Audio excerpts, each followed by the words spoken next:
Everybody, chat nobody else's auto, 7:30 Sunday evening, time for some Gearhead interactive live chat.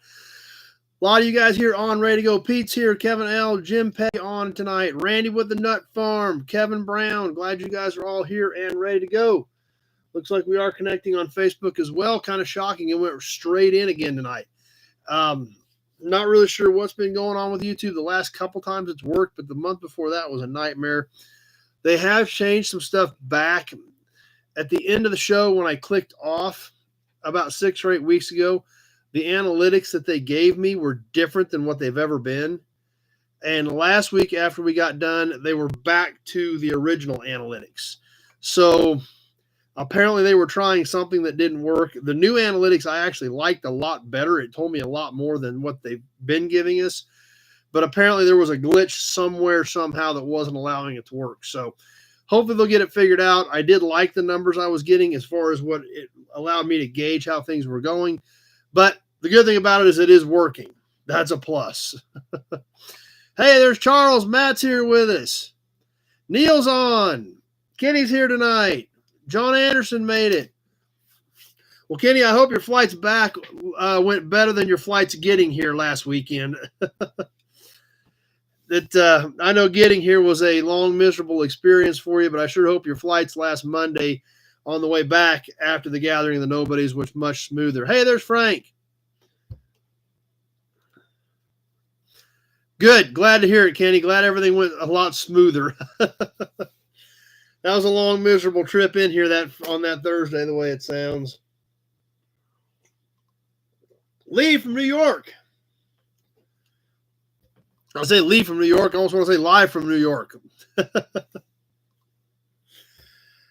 But anyway, as always, before we get too deep in anything, a little bit of housekeeping, autocorrect. Please double check your comment before you hit send. If I can't make it out, I will have to skip it. I don't catch all comments, but I try to catch most of them.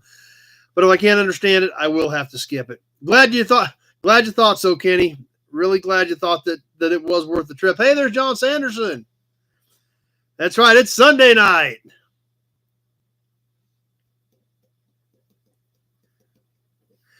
If you're on the Nobody Show Facebook page, please remember I cannot see those comments. This is a shared video from the Nobody Else's Auto page on Facebook. So if you want to comment, participate in the auctions or the chat, anything like that, you'll need to be on the Nobody Else's Auto Facebook page or the Nobody Show YouTube channel. If you just want to watch on the Nobody Show page and hang out, you're perfectly fine there. Please remember I cannot see those comments. Dad's here with us. Glenn's on. Trolls, we do occasionally get some trolls on here. We put some steps in place to keep that reeled in with the 5-minute delay. You have to be a subscriber for 5 minutes prior to commenting. Pete and Kevin are helping us out with that as well. Occasionally one sneaks in there, but for the most part, we've got a lot of it under control. But if they pop up, please bear with us. It'll help us make sure they know to let them know they are not welcome here. Super chats are always great. We've got the supercharged super chat badge on quick draw right here, ready to go. And ads, just like Pete commented, we are dealing with ads. It is their system. There's not much we can do about it. It's their baby. So Scott's here with us on Facebook. Brian Dispatch. Why does the white 69C30 have an antique plate? Probably that orange 69C30. Well, in Kansas, 35 years is an antique. So that truck could have gotten an antique plate in 2004, 20 years ago. So I'm sure they were still using it some around the farm, and it was cheaper to put an antique plate on it. So Jeff from Ottawa's here, so I'm guessing they probably went ahead and did that because in 2004 that would have been eligible. So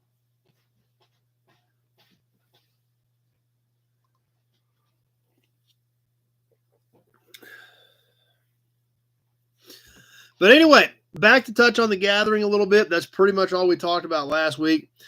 Can't thank you guys enough for your participation in making the gathering what it turned out to be. It was a great weekend.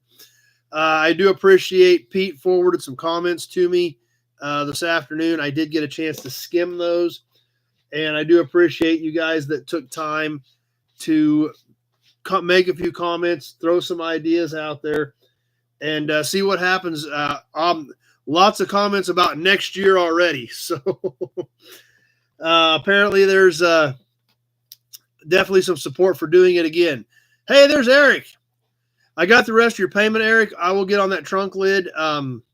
Hopefully have it out of here like Tuesday or Wednesday at the absolute latest. So we're all good, Eric. I've got your box of smalls ready to go too. Those will go out. I'll get on the trunk lid for you here within the next day or two. So just wanted to let you know about that. Hey, Dan from Defiance is here.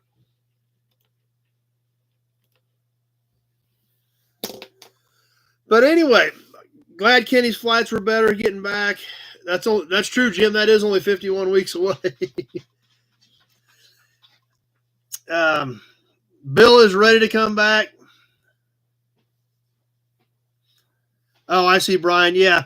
If it's the over 35 years old here, you can play it as an antique. So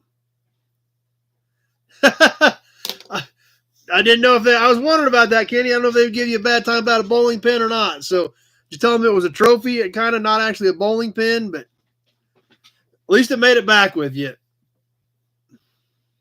Hey, no problem, Eric. We'll get on it. I'll get that stuff headed your way.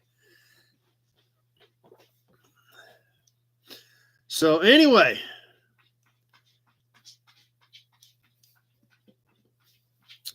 I appreciate you guys coming out and making it what it was. We'll see here at the end of the year.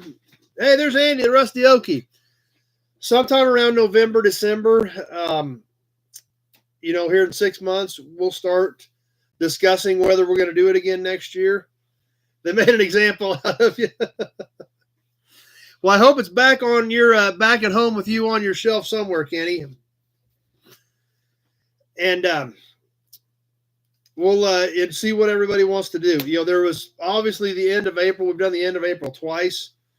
Perfect. Glad you got it there, Kenny. We had snow once and rain once. So, we'll discuss whether we want to, if we decide to do a third one, if you guys are still enjoying it and still want to come back, we'll discuss, the dates and, whether we're going to go to the end of April. There's been a few comments about early June. I don't know if that would work better for everybody, but when we get closer to that time, here towards the end of the year, obviously, there's a lot of things between then and now that have to happen. Hey, there's Tractor Mike. Tractor Mike stopping by tonight. Oh, look at that. Look at that. Supercharged super chat from the Nut Farm. Supercharged super chat from the Nut Farm. Boom. The 1935-1936 Auburn Boattail Speedster original supercharged hood badge only comes out for the super chats. Have a lot of fun doing that, guys.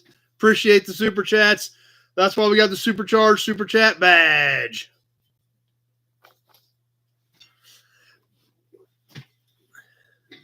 So we'll see how things go and see if we want to change the date, if we want to look at a different time frame. But like I said, do really appreciate all the responses that you guys sent to Pete that he forwarded on to me. And lots of positive feedback, which I really appreciate. Not really any negatives. A couple of really great ideas. If we decide to do a third one, that we could definitely incorporate. So we'll see how things shake out and what we want to do if there's enough interest to do a third one next year, and then when and things like that. So, hey, Jesse made it tonight.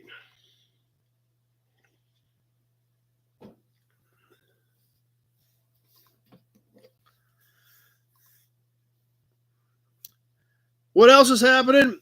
We had another session of the Nobody's training Thursday night, Pete and Bill online, where we start working on what I do. Went through some things that Bill's been listing on eBay. I spent a lot of time talking about shipping. I don't know what the deal is with that, Eric. I don't get it. Hey, there's Dean.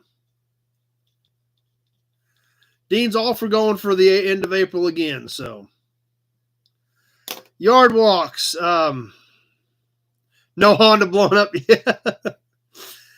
That could be fun to do something like that, but I got to admit, so.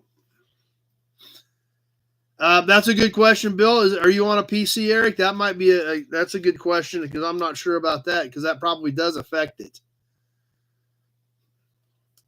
Yeah, that is good feedback though, Brian. don't disagree. Blowing up a Honda would really be a bad idea.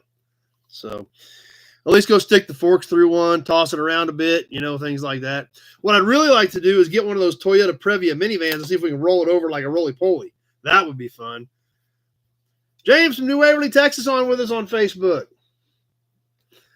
So we'll see. And there again, Dennis Chapman made it. As things progress, each year things, I think we did a few things better this year than we did last year. We've done it twice. Randy Weininger stopping by tonight. Glad you made it, Randy. That we're going to be able to incorporate more. We'll do more things and see how stuff shakes out. But like I said, all this great feedback, great suggestions. If we decide to do it decide to do a third one, we got more ideas to even put more content in it.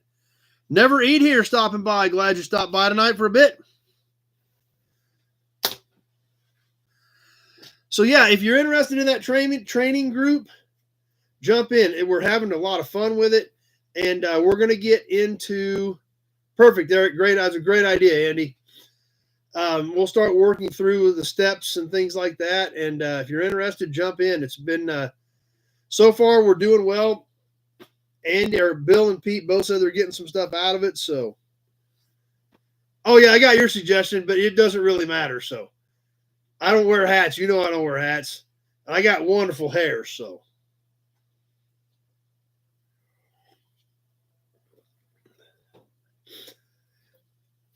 But, hey, there's Martin stopping by. Something I didn't do this week that I haven't done that I've skipped in years. This was kind of odd. I even got some phone calls and texts wanting to know where I was at. Hey, as long as you had fun, Randy. I did not go to Lawrence Swap Meet this year. That's the first time in years that we've missed it. Hey, Brett's stopping by. Where are you at tonight, Brett?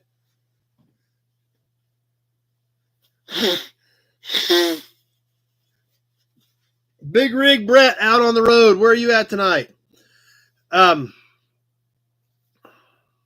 Kentucky. Holy cow. Man, you are all over the country. Big Rig Brett out in Kentucky tonight. What do you got on tonight, Brett? I did not go to the Lawrence Swap Meet, so I know Rico was going. David W. made it. Balin Wire goes to Lawrence. It just didn't make any sense for me to go. Like I said, we've gone forever. Load a pipe out of McPherson to South Carolina. Wow. So if anybody went to Lawrence, let us know how it was. Tweedledee. The way that my last month has been, toy fleet has expanded. Nice. It's never a bad problem. Mike from Texas stopping in. And Mike just gets a haircut commercial. That does not surprise me. How would that happen?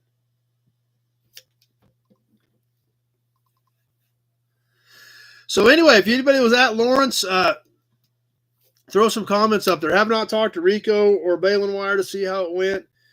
Just like I said, the way my last month has been with that auction a month ago, still got 2 cars and half a pickup load of parts to get out there. The literature deal and all the parts and all the tools and all the equipment that came with that deal, it just didn't make any sense to go. It really didn't. I've dumped my Colorado 3 times out in the middle of the floor in the last month and haven't even sorted through the stuff.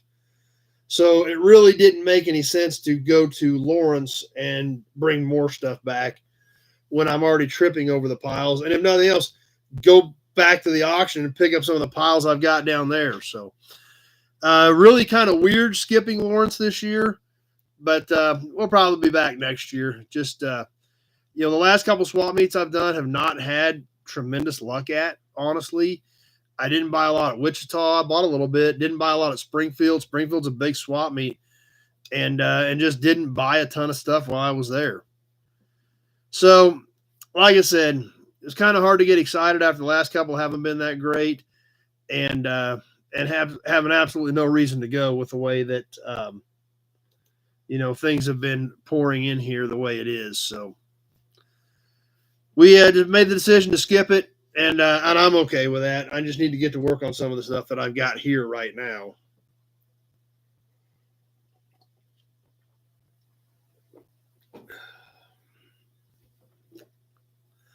So anyway, got kind of a normal episode planned for tonight.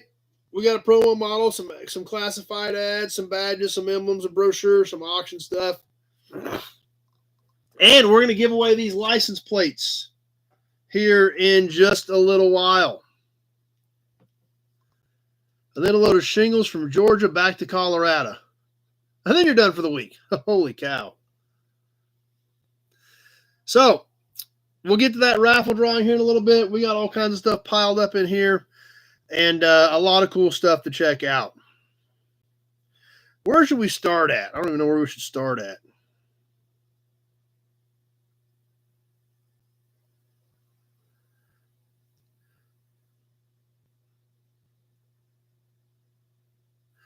Oh yeah, sign prices have gotten extremely strong. I would definitely agree with that. There's no doubt about that. So let's start out with a badge. Let's start with tonight's badge. This is actually a piece that I did find at Springfield that I thought was kind of cool. Maybe a Hudson badge. We can absolutely do that, Kenny. I'm running a little behind on these, actually. Let's double you up. We're 16 minutes in. I ain't hit you with either one of them yet.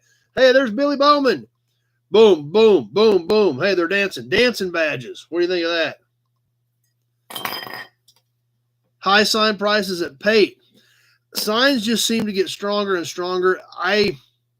You keep thinking the bottom's going to fall out of it, but so far it hasn't. So curious to see how that holds up over the next year or two. But I would agree. I mean, the stuff I'm seeing on Facebook auctions and things like that, yeah, pretty strong. So the actual badge that we're going to talk about tonight, this is a front hood badge. This is an original, so it's got some fading to it, but it's a cool piece. For the 1956 Cadillac. Check this thing out. This is actually a plastic insert in a metal housing. This actually was a gold-trimmed metal frame, but obviously most of the gold is faded off. Plastic insert with the ducks and everything in it on the crest. It's really a cool piece. These corners are actually really fairly sharp, believe it or not. There goes the hearts. Love the hearts. Not counting the V part, it's 8 inches. Just to give you guys an idea on actual size of this piece.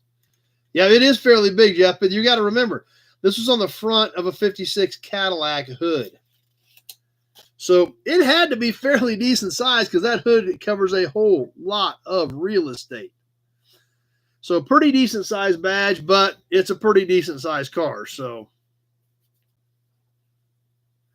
oh, Nut Farm enjoyed the Canadian plates. That was a great pack from our viewer. So that was pretty cool. That to cover all the provinces. Brian helped us out walking us through all that to get a whole set of the Canadian provinces. That was pretty cool. So there again, I think this was all 56 Cadillacs. I think even Eldorado even used this right out smack dab center in the front of the hood. So if this thing didn't have any fading, the gold was nice and shiny, this thing would really pop. The hearts are still flowing. Awesome. But a really cool piece. Chopper 1 stopping by. I haven't seen you in a while. Depends on which one it is, Chopper. Just have to give me a call so I can get all the details, see what we're talking about. So there's tonight's badge, the 1956 Cadillac front hood badge.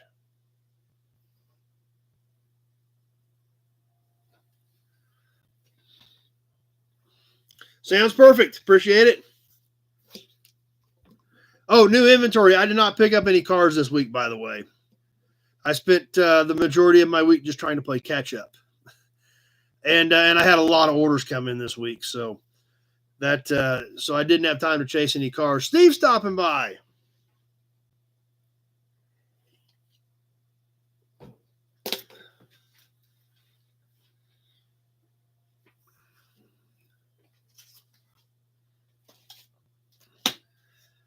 things are not completely organized tonight. I was a little bit off kilter getting set up tonight. I got a very strict routine. You guys that have been here and done the show, Hudson Badge, know that I've got a pretty set routine to get ready for the night. And tonight it was just a little bit discombobulated. Some things weren't falling into place. And hey, Alex stopping by on Facebook. So I'm just a little bit off tonight. Not bad, but just I've got that routine and it got a little bit messed up tonight. So we'll be all right. We just got to play through it and just bear with me a second as we kind of get regrouped here and ready to go. But I'll tell you what. I just looked down here. I saw more Cadillac stuff. Yep, we're going to go see Tractor Mike next week, too. We got a surprise for you coming from Tractor Mike. Appreciate that, Randy. How about some more Cadillac badges?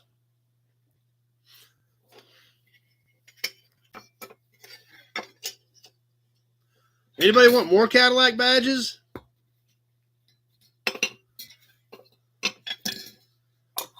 Hudson Badge. We'll keep loading you up on these.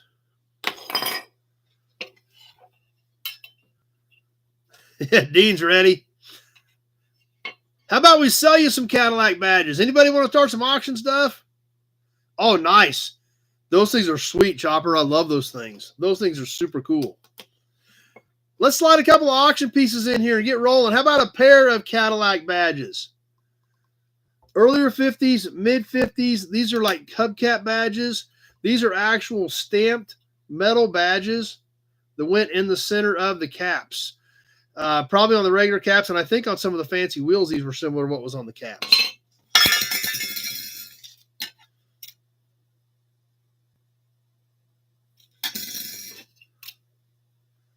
These are about 3 3/8 in diameter. As always, we're going to go 90 seconds. We're just going to sell these. What the heck? Let's start some auction stuff and get throwing some of this stuff in here. 90 seconds on the timer. We're getting ready to kick these off. Kevin L. at 20. Kenny at 10. Let me get my sheet flipped here so we're ready to go. And we're on the timer. Eric, 21. Tractor Mike, 15. We are going 90 seconds. Shipping in the U.S. in the 48 states is included on pretty much everything tonight. Check, money order, Western Union, PayPal, friends and family, all good. Tractor Mike at 20. I've got Eric at 21 is my high bidder at this point.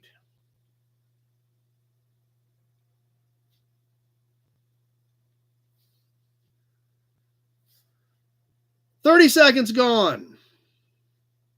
60 seconds left to go.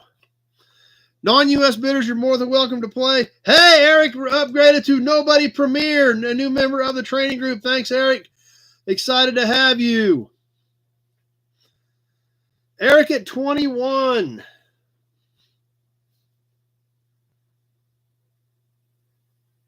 As we're coming up on the 1 minute mark. Cash works too, Brian. Absolutely. I did forget that. 1 minute gone. 30 seconds left to go. Hit the like, says Chopper One. I appreciate that. We're ticking away on this. John Sanderson at 25.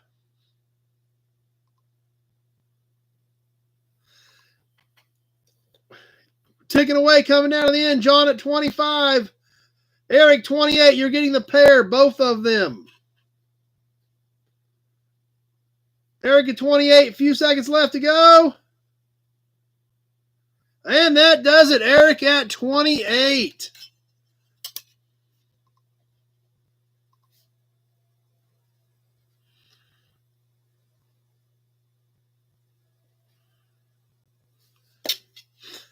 John had a 30 in there that just popped up, but cool looking pieces. I think you're going to enjoy those.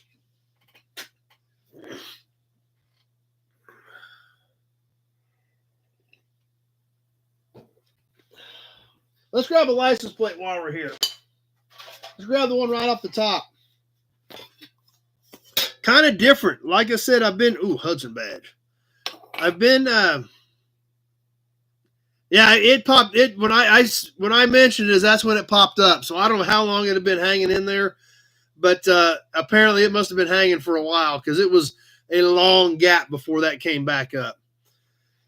So we've got some different states. I've actually got kind of some funky plates tonight. This first one doesn't have anything cool on it, but that's what makes it kind of different. Man from the farm from North Dakota stopping by. The Colorado typically has had mountains on their plates for years. Well, in 1953 they did not, and they also had weird colors. They used the green, but they used a yellow license plate in Colorado in 1953. Colorful Colorado, 72 years old. This plate is bent just a little bit. I think it will mount flat when you put it on the wall. A bright yellow background with just basically green numerals and letters, just like the other ones were. Looks like they were smoking way back then.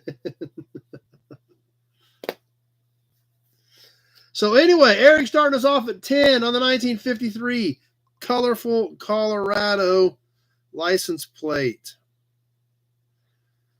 Alec at 10 as well. I've got Eric first, and we are on the timer.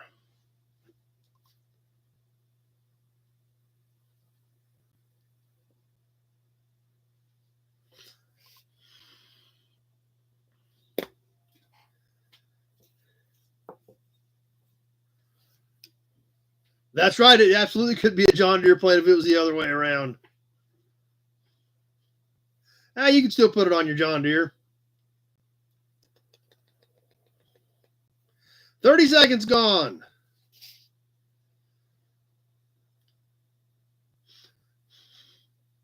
Alec, 15.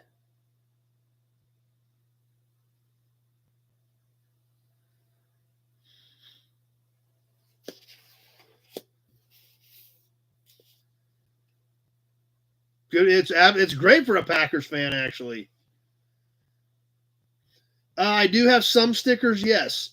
1 minute gone. I just hadn't got up to Man from the Farm yet. Yes, I've got the bigger ones still that were $4 a piece. I've got some other ones, but I don't know where they're at. I need to try to find them. But I do have these as of right now. Alec at 15.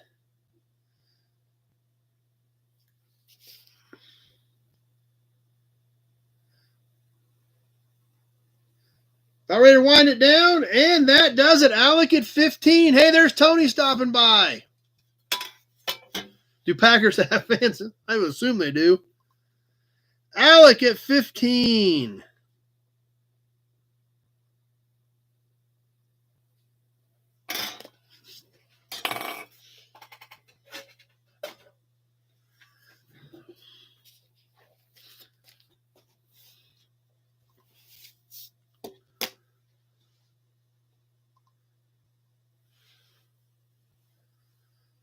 Perfect. Sounds great, Chopper 1.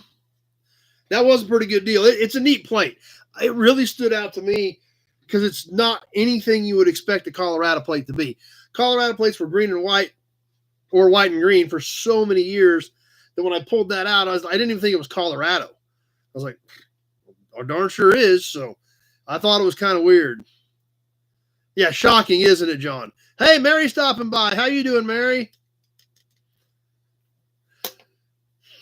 Let's catch a promo model. We're shaking things up. We're bouncing all over the place here.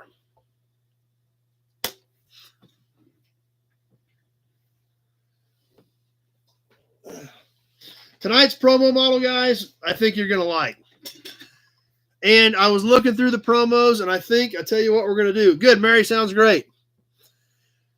Next week on the promo models, I'm going to get out the promo model that when Dad and I walked in that auction, we both said, that has to go home with us. Okay? That's how cool this thing is. And there was a lot of great promos there. You guys have seen quite a few of them. We've got a lot to go. There was some knockout promos there. You know, we ended up with 49 of the 84. So we didn't get them all, but we got over half of them. But the promo next week will be the one that when we walked in, we both said, we got to try to buy that. Just have to try to own that one way or the other. That will be next week's promo model. That doesn't sound like any fun, Tony. But tonight, I think we've got a pretty decent promo model as well. I think you guys are going to like it. I was pretty happy with it, pretty excited about it. Wasn't one of the first grabs, but still a pretty decent piece. A very popular car. I'm actually kind of surprised it did not get snagged earlier because they were doing them choice. When you'd get your bid, you could go pick out however many cars you wanted. And this one kind of sat around for a while. I was kind of surprised it didn't go immediately. I figured it probably could have. And we didn't get the first couple of picks. There was a 67 to 69 Camaro pace car convertibles. Those are the first two that went. And I was right when I was getting ready to close on that building, so I didn't push those any harder than I should have, because I do want a 67 pace car convertible promo. And but like I said, right in the middle of closing on that building, I just couldn't do it. It wasn't the right time. So we still did all right, and I think you're going to appreciate tonight's promo in what I believe to be desert sand. And we've got the book here to show us the color, by the way.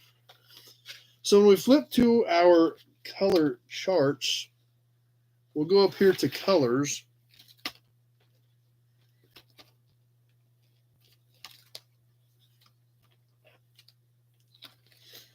And we'll look at desert sand as our color for tonight.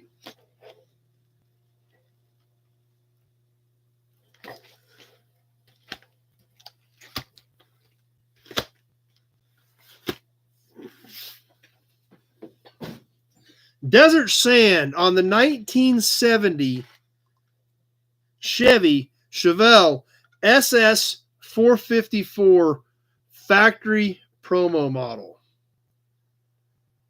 You could have bought it, Tractor Mike. You were at the auction I bought that at.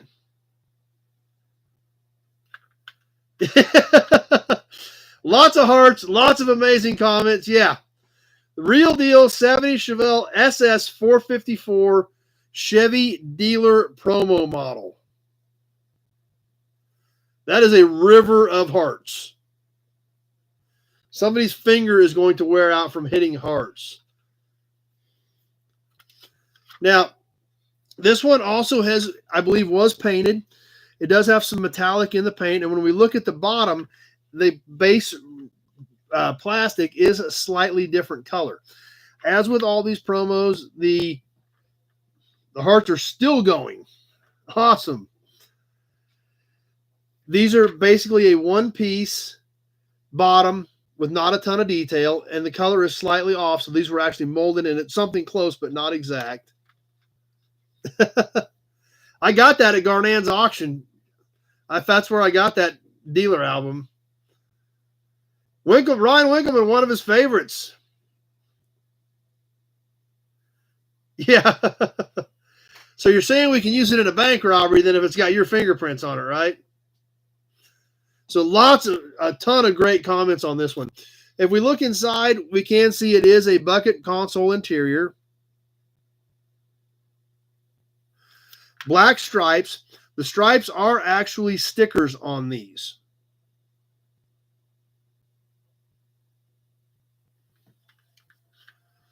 So I believe the bodies were painted. The stripes were stickers. And as with all these promos, the bumpers are intact. The lights are intact. They're not chipped up, busted out. And the other thing about it is the fact that these are stickers, and look at the condition of them. This has kind of tried to lift a little bit right along the cowl induction. But other than that, that's it. They're still intact. They're still in great shape. You know, after 55 years, to find one in this condition, the sticker's still there, all the original tires and wheels. Well, you would think so, John, but next week's I was even more excited about.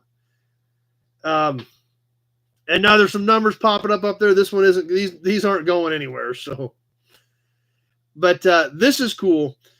and I thought it was really neat. But the next week is the one that Dad and I both walked up and said, we need to own that somehow, some way.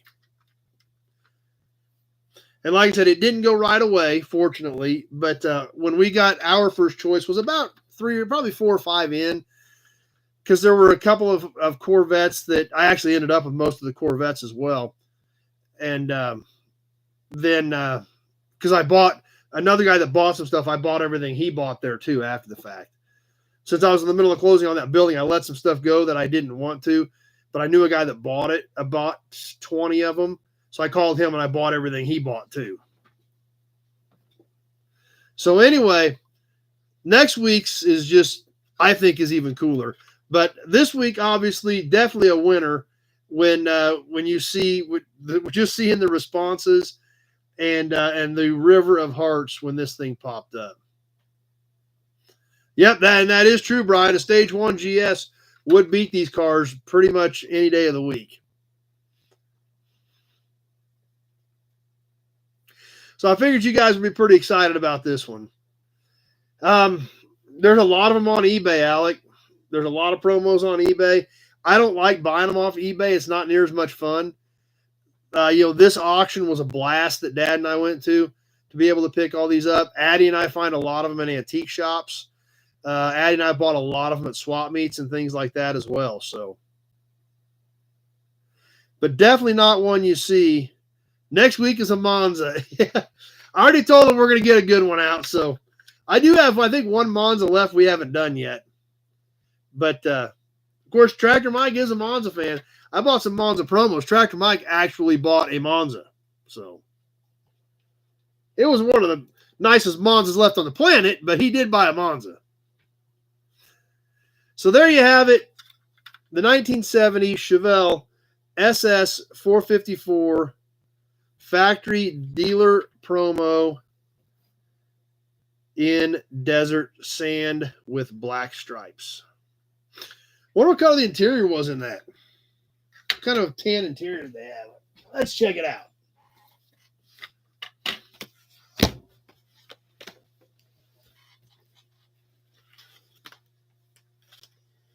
Let's see.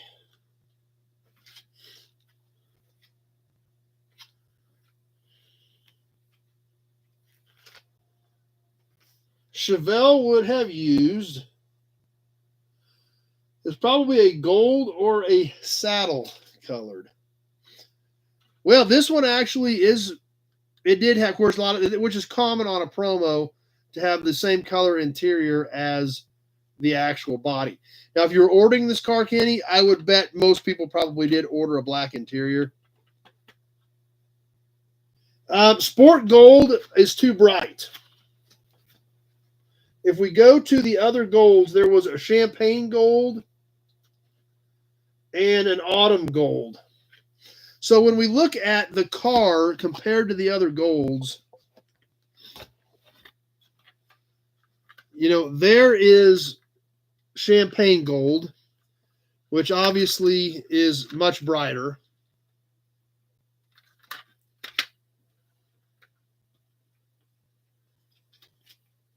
And here is autumn gold, which is darker. And I don't know how well you guys could see it on your screen, but that's what I was going by. But when we go to the interiors and we look at Chevelle, here's what we had. I need more fingers.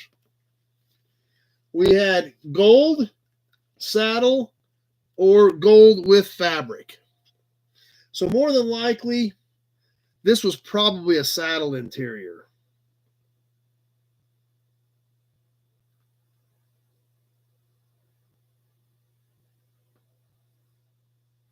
Yeah, that's literally what I did here. I literally just flipped them up and held it up against it.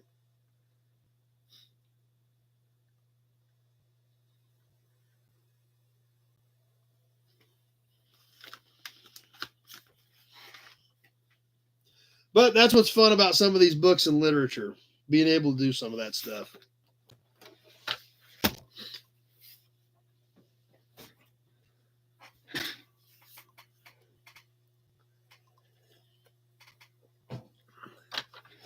But obviously a lot of fun with that one tonight. The 1970 Chevelle SS 454 Chevy dealer promo. Wheel guys, we're going to flip next week. Next week, I'm excited about it. I've been kind of holding back. And don't get me wrong, we've got some killer Corvettes to come yet. Some super cool Impalas. A lot of neat stuff. But hey, that's right, Kenny. That's what we're trying to do. But man, I'm excited about next week. I hope you guys are as well. How about let's catch the cap? We got a cool cap tonight.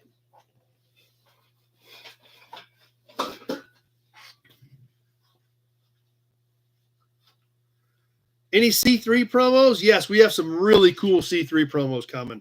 Some great colors. Some of the earlier C3 stuff.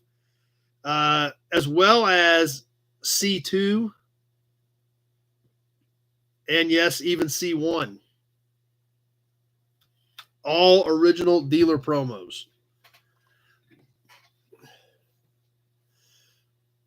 But anyway, back to Alex's question. You know, just got to keep your eyes peeled. And I bought them everywhere. You have a GNX coming for next week? No, these are all Chevys, Alex. I can tell you it is a Chevy. Or Alec, excuse me. The X threw me off. But it is a Chevy. It is super killer. But back to your original question, like I said, we just watch for them everywhere. Auctions, swap meets. We do a few on here. I do not have any in the boxes for tonight. But maybe I can do some looking around. Maybe have a few promos we can work back in. We've done a few occasionally. I need to do a little bit of looking. I can slide a few promos in here yet too. Obviously, this big Chevrolet collection we got is just knockout. So obviously, those are all staying in our collection. But that's what we do, Alec. Just like I said, you can get on the computer and you can buy anything you want, but that isn't near as much fun as finding one at an antique shop or at a swap meet or at an auction. That's what's even more fun for me. So let's catch a cap for tonight, though. We haven't done a cap. We got all kinds of stuff. We're just bouncing all over the board tonight, but we're trying to shake things up, do things a little bit different, see what you guys think of it. Tonight's cap coming off of right around 1950 from one of the orphaned brands, but a very popular orphan brand, the Studebaker. This was right around 50-51. This is a very basic cap. Kind of looks like a mirror. It is slightly domed and just says Studebaker around the outside edge. This is actually stamped in. That's right, John. Finding things in the wild is awesome. It is super exciting. That's why that auction was so much fun. Hey, there's Leo. So the Studebaker is actually white letter. So this is kind of an understated cap. This, of course, it does have some dings and dents and scuffs and scratches, but it's 75 years old. And that's true, Matt. Sometimes you can't sneak up on one on eBay and get a good deal. That is true as well. This is basically a metal back cap. The chrome cap is actually stamped or attached around the metal base. And just a very basic cap, but definitely has the Studebaker stamped all the way around it. This cap is 11.5. Dean never seen one before, so a little bit bigger. A lot of these caps we do are 10 to 10.5 window. This one a little over 11, so a little bit bigger, very understated, just a slight dome to it, nothing in the middle, so not a lot of fancy scroll work or stamping or characters, just very understated Studebaker around both edges. So kind of a neat piece. Hey, there's Chad stopping by.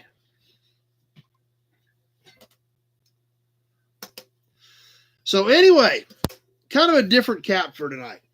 We're used to seeing, some sort of a company logo in here. These were not. They also made this cap with nothing on it.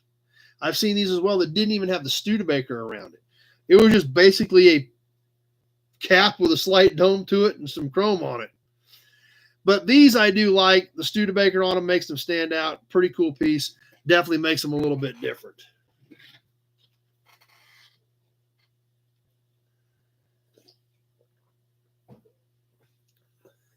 So anybody interested in this one? Should we sell this one or not?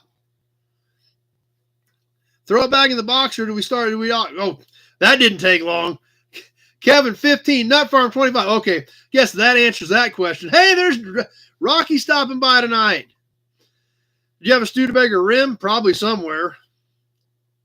Hat cooker mining pan. Leo, it actually is kind of about like that. I'm not kidding. It is about like a mining pan. All right, Nut Farm at 25. I guess we're going to sell it. As soon as I asked, the bid just boom, boom, boom. Let's go. Nut Farm 25, we're on the timer and we're live. Waiting for a Hudson cap. Okay.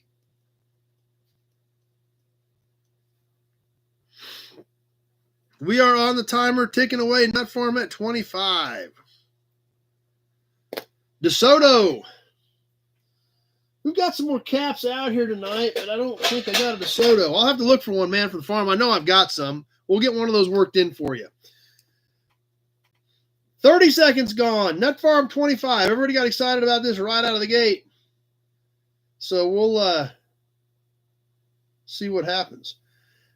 I don't know if Nut Farm scared everybody off or if everybody's just sitting on their thumbs. But here it is. It's going to be somebody else's here shortly. That's right, Leo. That's what I'm wondering. If there ain't a sniper out there watching this thing. Or three. I do know one thing. I do know we're going to find out in 30 seconds because 1 minute is now gone.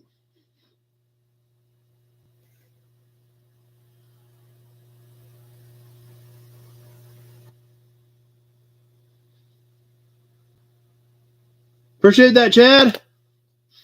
We're ticking away. Eric, 27. Kevin, 32. There it goes. Few seconds left. Kevin at 32. Kevin at 30. Kevin Brown at 32. Nut Farm, 35. Pete, 41.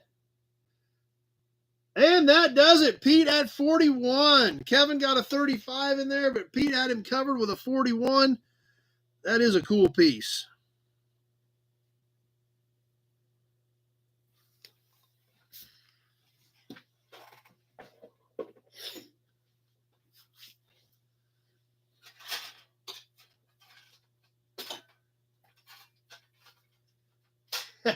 Let's do this plate.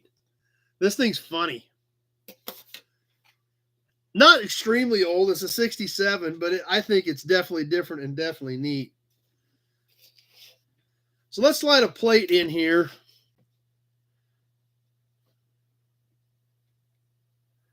From our good friends to the north in Iowa. Well, it's not your regular plate. It's a low-digit plate. It's a 2-digit plate for your travel trailer. Yes, this is a specific license plate for your little tow-behind camper.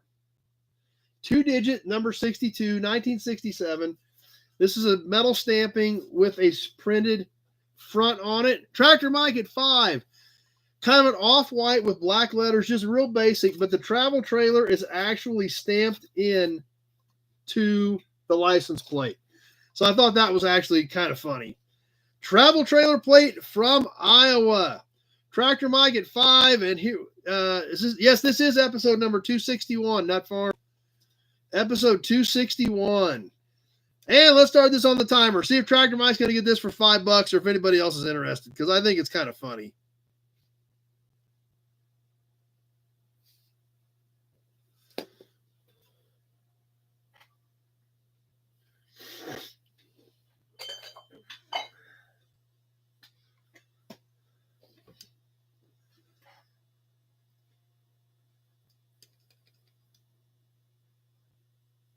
That's possible, Nut Farm. 30 seconds gone. 60 seconds left to go. Tractor Mike at $5.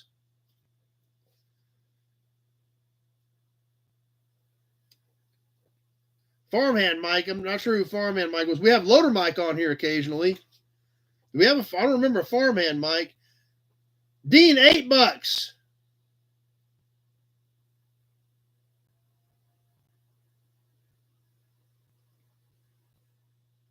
One minute gone. 30 seconds left to go.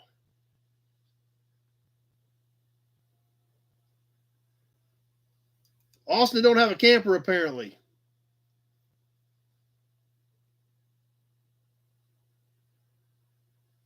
Tractor Mike at 9. It's even funnier now because it's a dollar war. There we go. Lee at 15 as we're getting close to the end. Austin at 20, and that does it. Austin got that 20 in there at the 129. That was like a perfect shot. It is going back to Iowa.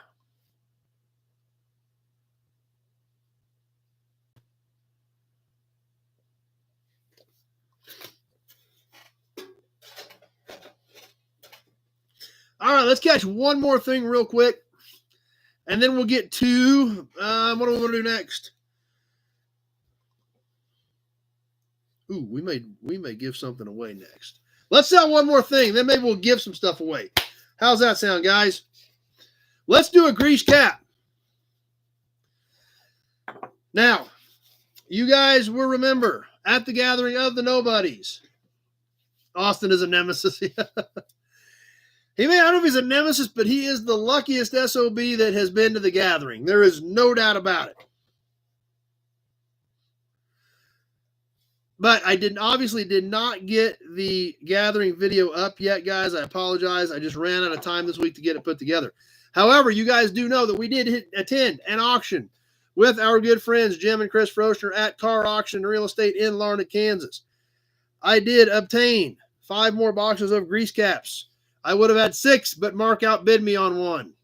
That's okay. It was all in good fun. We bid against each other on here. We got to bid against each other in person. Even though I did, I thought I did say it is rude to bid against your host, right? I didn't slow Mark down, but hey, that's okay. Like I said, it was all in good fun. We had a blast. So we've got some cool grease caps. We did a couple last week. We've done some similar to this one, but this is a super cool one. But I don't know if we've done this exact one, but it is a winner for grease caps. I love it. It's exciting. There was a couple of them in there. So I don't know if I have this exact style. I've got ones like it, but I don't know if I got this one, but there was 2 in there. So I'm going to sell you one of these from our good friends at the magnificent Packard Motor Company. Yeah, that's an understatement, Nut Farm. Check this baby out. This thing is really unique. There goes the hearts. Eric at 35, jumping in there heavy. Nut Farm starting at 30. What's really weird about this is look at the size of this. It is a very narrow thread base. Nut Farm at 40. It is almost 4 inches across. You know, most of these are about 3. This one almost about 4. Mary, 45. It is about just over 2.5 tall, but we're 4 inches across here. And now on our back, on our threaded area, we're like 2.5. So significantly smaller back here.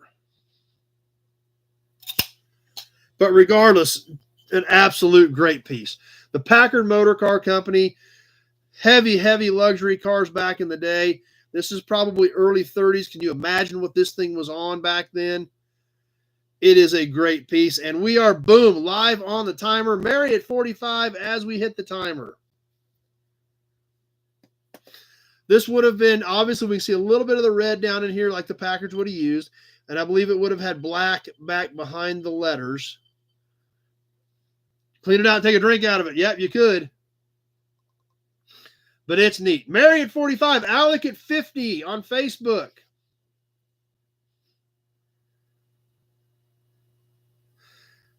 $30 seconds gone. 60 seconds left to go. We've got Alec at 50.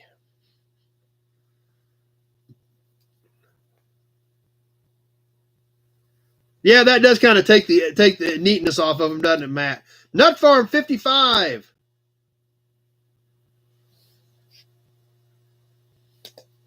They killed Kenny.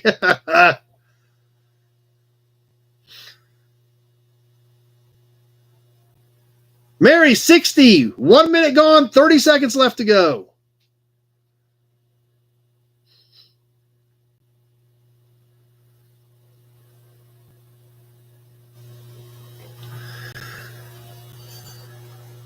Eric, 75.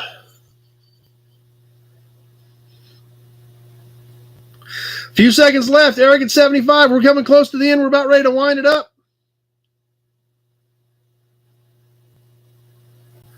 Mary at 78 at the last second. Holy cow, Mary snuck that in at like 128. Eric came back with an 80, and it was too late. Popies is here. Mary at 78.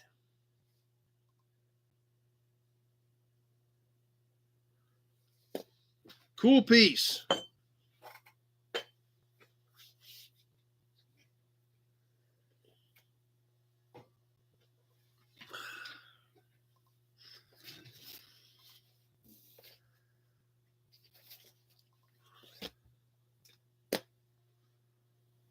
Yep, you did, Eric. You sniped just a little bit too early.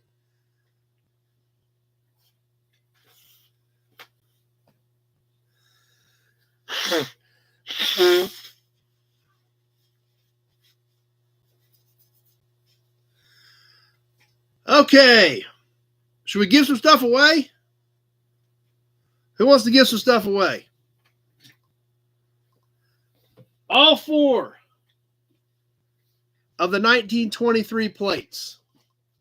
Montana and Nebraska are a little rougher. Wisconsin and Minnesota, pretty darn decent. They are all 1923, different sizes, different states, but we're going to yank a name out of the big Buick oil can.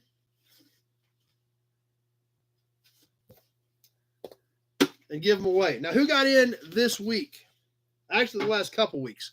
Because I did not add to the can last week because we had some guys that paid me at the gathering. I ran out of hours last week to get everything ready. So, from the last couple weeks, here is who got in. Tony Napoli, Jesse Daring, Kevin Brown, Alec Blanchett, Kenny Peterson, and Ron Levesque.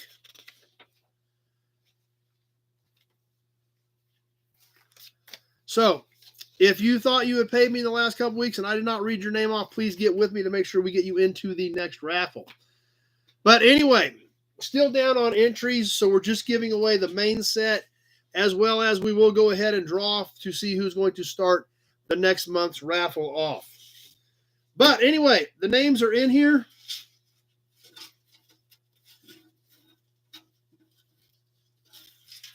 They're ready to go.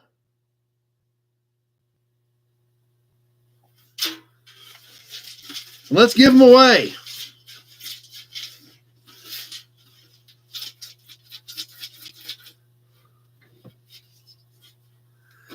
All right, all those plates are going to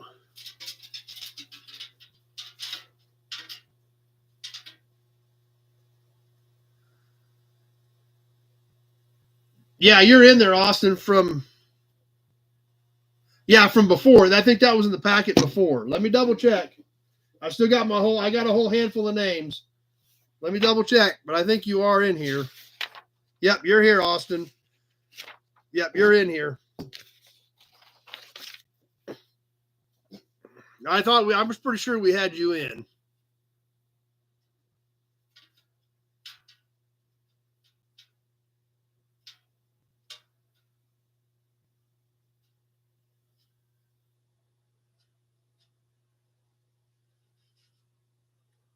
What do we got? Mary! Whoop. An upside down Mary.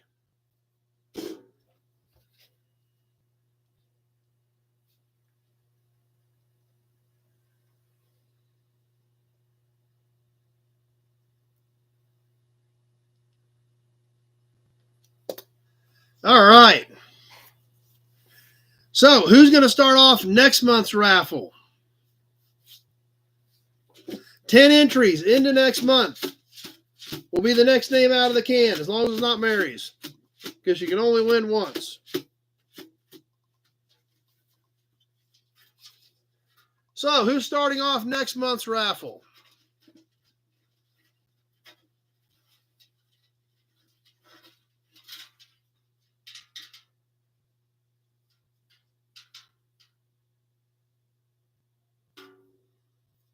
Jesse.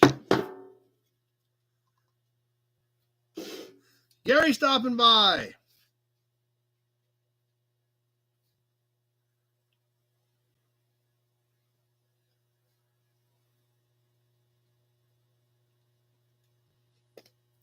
So Jesse has 10 going into next month's raffle. But everybody doesn't know what the next month's raffle is, right? Well, Jesse's got 10 in there to start with. You guys are probably wondering what it is, I'm assuming, right? What's next month's raffle? Well, looking at this year, we've done mystery boxes, license plates, the Structo truck, the set of 23 plates. So it's been a couple months since we did a toy. So I figured I'd get out a toy. And the toy that I chose is not a huge toy. No, it's not a Camaro, Dean. It's a little under 8 inches long, so it's a smaller toy. And you guys are probably going to think an 8-inch toy. I thought we did better stuff than that on the raffle. Because an 8-inch toy typically is a $20 or $30 toy. Well, typically they are. But condition, as we all know, condition makes or breaks a toy, right? And condition on this is amazing. This is a 50s era Marks piece. I'm going to show you the bottom first. How about that? We'll start off with the bottom of this toy. That's the bottom of it.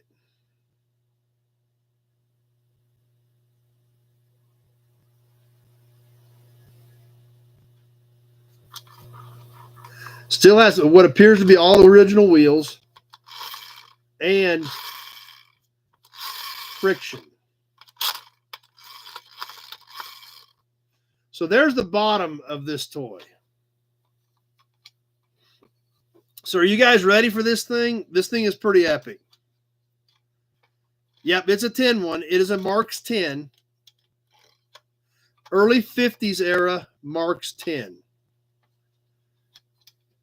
And like I said, I bought this specifically for the raffle.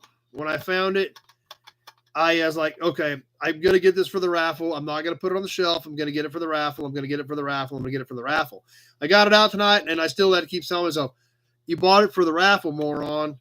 So here it is, the early 50s Marks Fire Chief car. This is original.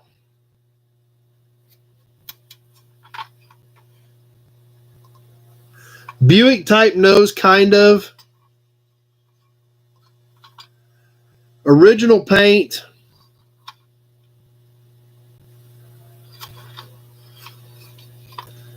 I did wax it. There is a little dinghy right there in the roof. Holy cow. That is a lot of hearts and happy faces. A lot of hearts and happy faces.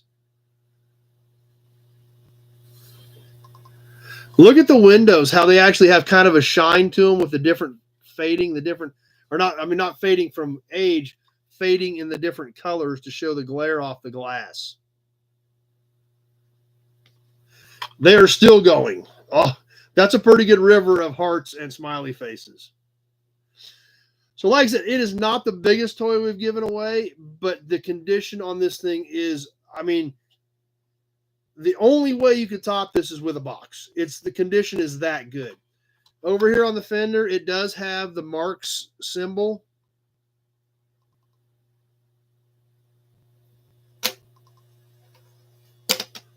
And the hearts are still going. And I hope that means that you guys are going to buy a lot of raffle tickets. And like I said, it's just about 7.5 inches long.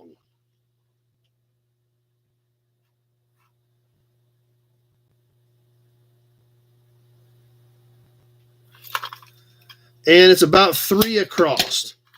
Friction drive, Marks. I have not tried to rub this on the floor and see how far it will go. So I don't know how strong the friction is in it, but it is still doing something. So there you have it with the I bet it does, Austin. Yeah, the repops are definitely not this detailed, not this nice.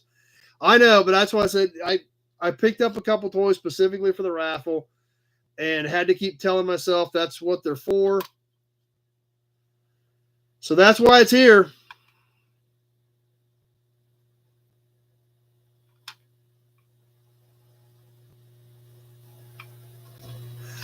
The Marks official fire chief car for the May raffle.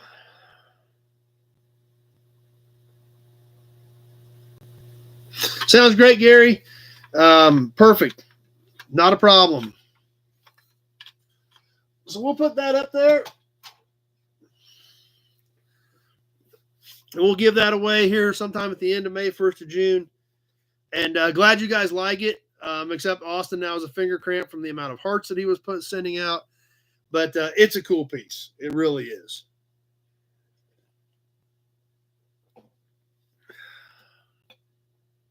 So thanks everybody for playing along in the raffle this month. And I know, but I told myself that's why I bought it. It's for the raffle, and that's what I was going to do with it. So that's what I got to do.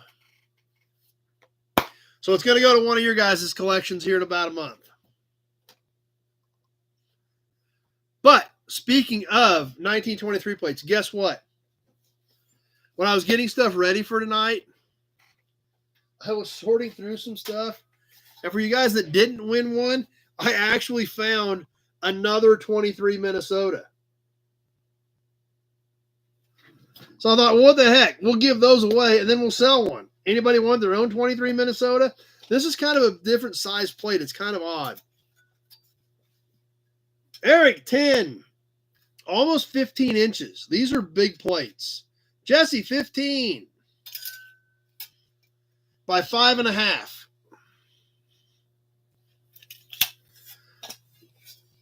$18 with Dean. It's kind of I don't know what color it is. I really don't. It's kind of a dirty tan. Is it dirty tan with a burgundy numbers? I don't know what color it is. It's got some tan, some green, some brown. I don't know. Your guess is as good as mine. I'm not really sure what color it is. Does have a couple of extra holes in it. But overall, this thing's 102 years old from the Rust Belt, and it looks this good. I couldn't believe it because I pulled that one out for the raffle, and I was sorting through plates today. I was like, holy cow, there's another one. I was like, let's just go ahead and sell one after we give some away.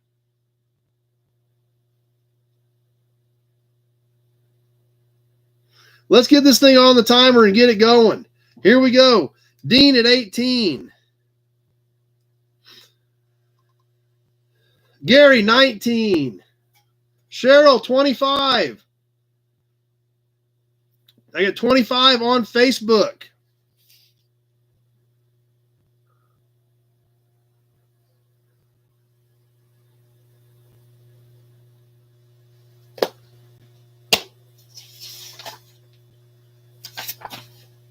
$30 seconds gone. And that's true. I-35 does go through Minnesota. Alec at 27. Says gray with maroon. So maybe it was kind of a gray base.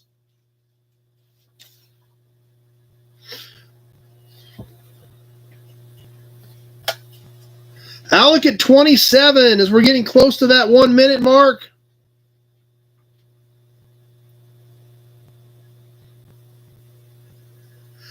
One minute down, 30 seconds left to go. I've got Alec at 27.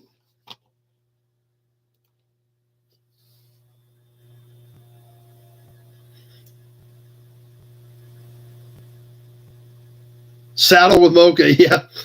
Getting close to the end. Alec at 27. Jesse, 28. Eric, 31.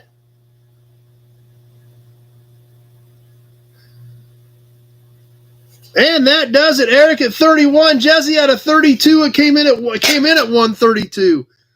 Tony at a 32. Eric at 31 is who we had at the buzzer.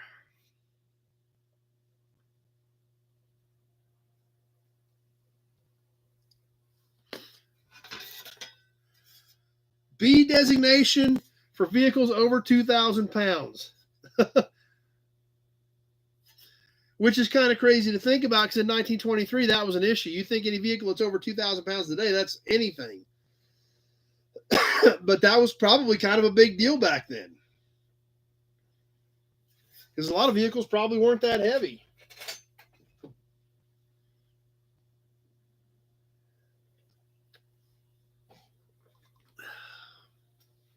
What else we got? Oh, how about this? How about a horn button? Horn button for our Pontiac guys. I think this was a 65 horn button. This is the one with the kind of the gray-green background with a lot of depth to it, with the arrowhead in the middle of it. This one does have some pitting around the outside perimeter, but nice, bright, shiny chrome. It does still have the clip on it. It could be used, but it still looks really killer with the Pontiac arrowhead kind of suspended against that spirally grayish, bluish gray background. There's so much reflection on that thing, it's kind of tough to see. It is 3 inches in diameter on the Pontiac horn button.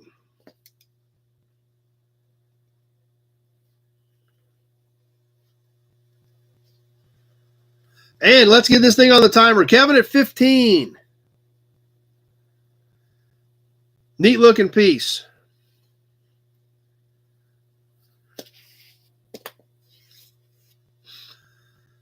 And we're ticking away and we're boogieing on this one.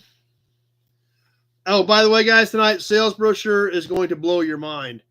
No, I didn't get any badges out tonight, Alec. Sounds great, Jeff. Glad you were here. I had one hood ornament I was going to clean up and didn't get that far. I'll try to get some more of that stuff worked in here over the next week or two, Alec. Alec at 13. I've got Kevin at 15 already on YouTube. We're past the 30-second mark, heading towards 1 minute. Kenny's thirsty. We can definitely oblige you with that.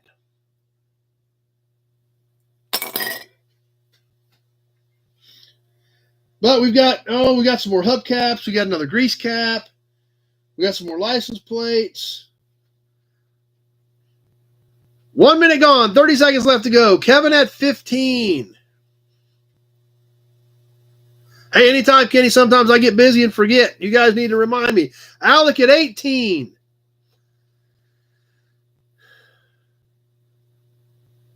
John at 20.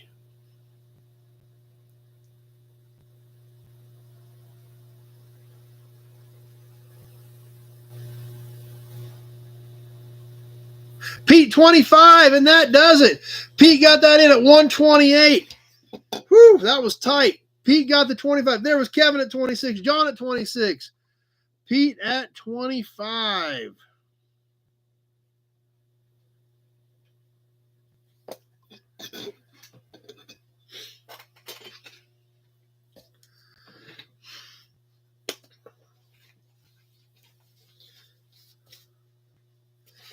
All right, guys, we've got story time, classifieds. You guys, the brochure tonight is mind blowing. So we'll see what you guys think of that. How about an Auburn badge?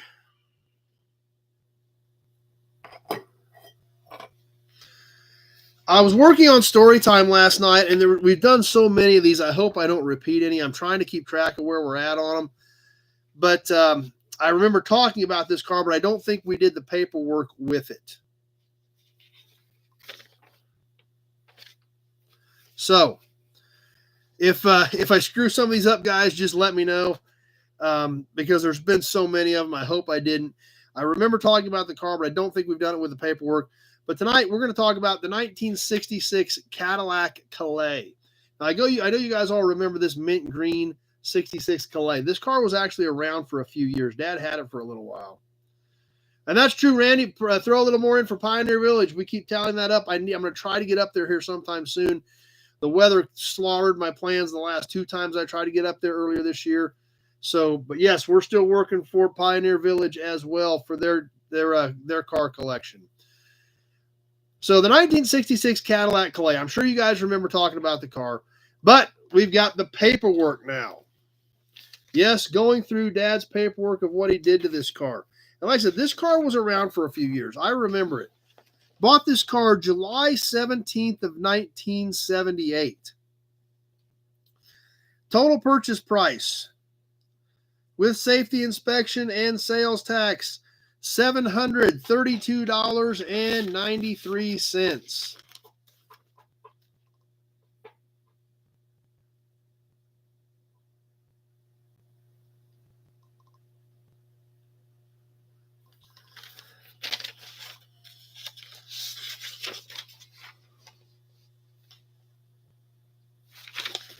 So let's see.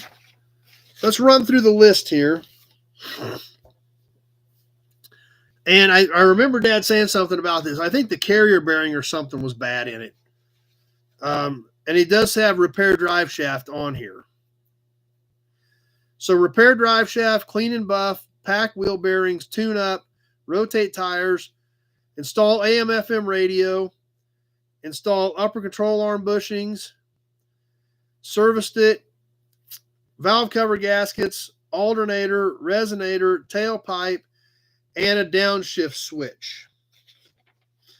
So bought this in 78. It was a 12-year-old Cadillac. Let's see if we can figure out how many miles it had on it. 71,131 miles.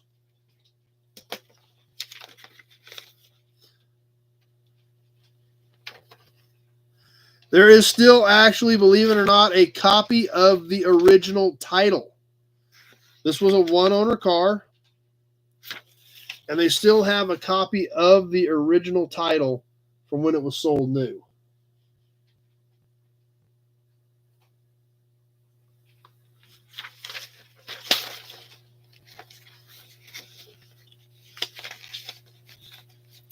Oh, here's something I don't think we've seen that we will start to see a little bit. There are a few of these in some of these cars. I know he's got it on his Riviera, but we haven't seen one in here yet.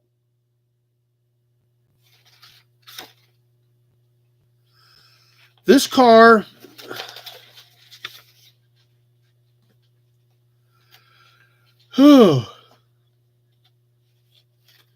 okay, so it was a carrier bearing. It was not available, so that's how Dad got the car bought. But he found a Newell stock one and a load of parts that he bought. So, but what we've got next, and this is what's kind of interesting, is you guys remember Dad worked at the Buick Olds Cadillac dealership here in Great Bend. Started on the line and then was service manager up until 1990. Well, when these vehicles, and today, obviously, you take your car to the dealership, they push a button, and it brings up your vehicle, your name, all your information, everything they've ever done to the car right there on the computer screen. They can hit a button, it'll spit it out. It's all there. Hey, there's Michael. Well, back in the day, they didn't have fancy computers that stored all this stuff. You couldn't just push a button and boom, have everything in front of you. Any repair work that had been done, any warranty work that had been done, any open recalls, all that stuff is literally at your fingertips in today's computer systems. Back in the day, they didn't have that. They had these cards where they literally had to log every time the vehicle was in, mileage, date, and they had files for all these cards.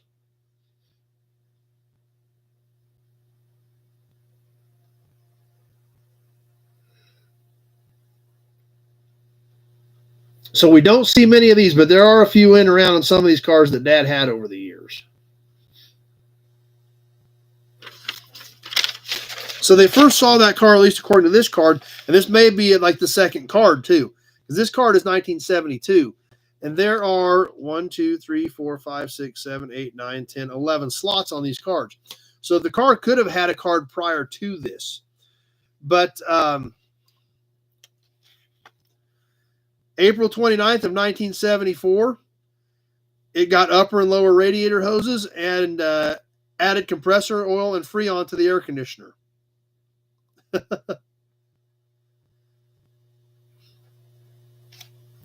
I don't know. Is anybody else having trouble with audio? Nobody else has commented, so let us know if there is audio issues with the system tonight. So pretty cool when we've got all that history as well.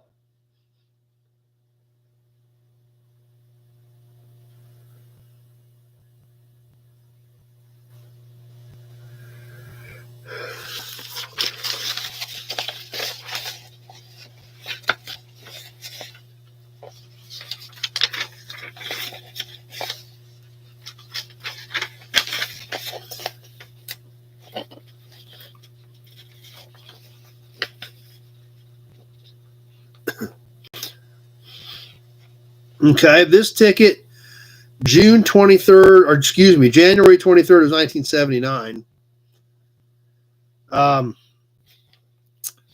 This ticket, I can't even, it's stapled together. I can't see where it came from. There's some stuff that he ordered in January of 79. A-frame bushings for the 66 Cadillac, oil pan gasket, and main bearings that he's got marked for the pickup and then returned. I bet that was for that teal 62 Chevy pickup because I think he ended up putting a motor in it. So he probably ordered these bearings and then ended up putting a motor in it because it says pickup and then it says return. So these were the control arm bushings for the Cadillac. $1.95 each, $3.90 for two.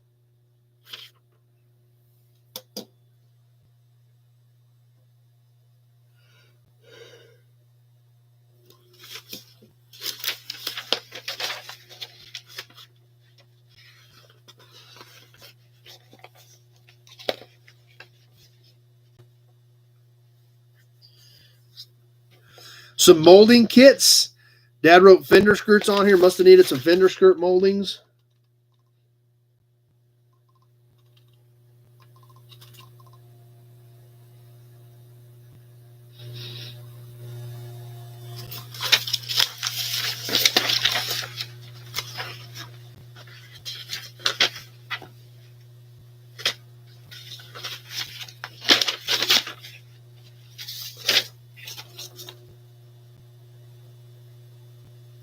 And that's a handwritten ticket. I can't. Oh, radio.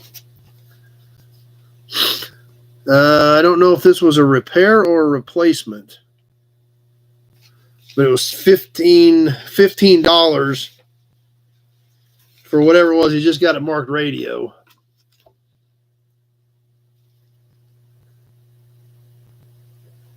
Okay, so that's it. That's exactly what it was.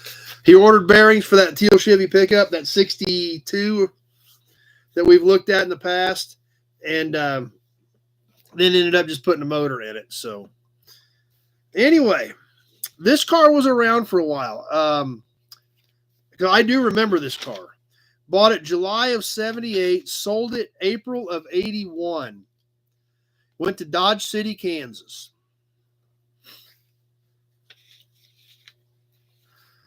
So he's bought it for $732.93.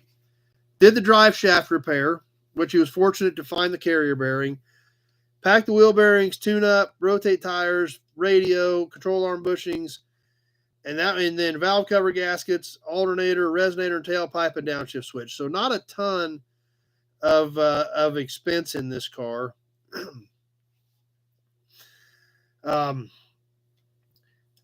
said and done, had about $1,000 in it.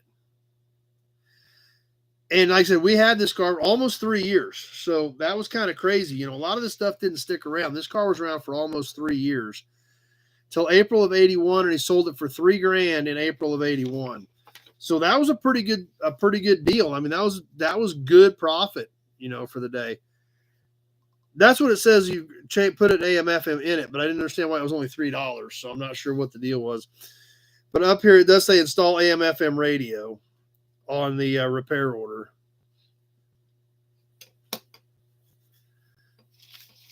So, like I said, a lot of these cars I don't remember, but this one I actually do specifically remember. But it was around for almost 3 years. And it's kind of crazy to think, you know, he bought that car, it was 12 years old, and he sold it, it was 15 years old. So that's like a 2010 Cadillac today. Hey, Buick Man made it tonight. So kind of weird that you think about that. That was but still a pretty neat car. And you got to remember, in that time, that's when there was a big, huge transition period going on. By 81, they were still making full-size cars, don't get me wrong, but there were a lot of other things that weren't full-size. Compacts, front-wheel drive, all that stuff was coming into play. So this car essentially, at that point, was almost a dinosaur. A few short years later, even a lot of the Cadillacs would be front-wheel drive. They did make the full-size rear-wheel drive Fleetwood all the way up until 93, I think. But by the mid-'80s, Cadillac was cranking out a lot of smaller front-wheel drive cars, even a compact front-wheel drive car, the Cimarron, that, never really took off. But so the car was, even though it was only 15 years old, in today's world, the 2010 is not old at all. But in that time frame, the way things were shifting and changing, that thing was almost a dinosaur. But man, that was a slick car in a good color, and a really cool old Cadillac.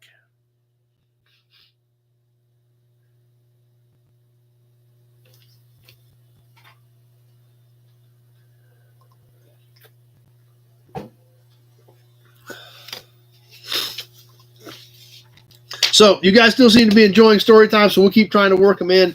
It, like I said, it's a little bit tricky trying to remember what we have and haven't done. I'm trying to clip the stuff together that we have done, but that's a lot of cars. Glad you're having fun with it, Kevin. I've gotten more comments on that segment probably than anything. I mean, we have a lot of fun with a lot of the different things that we do, but man, there's been so many comments about story time.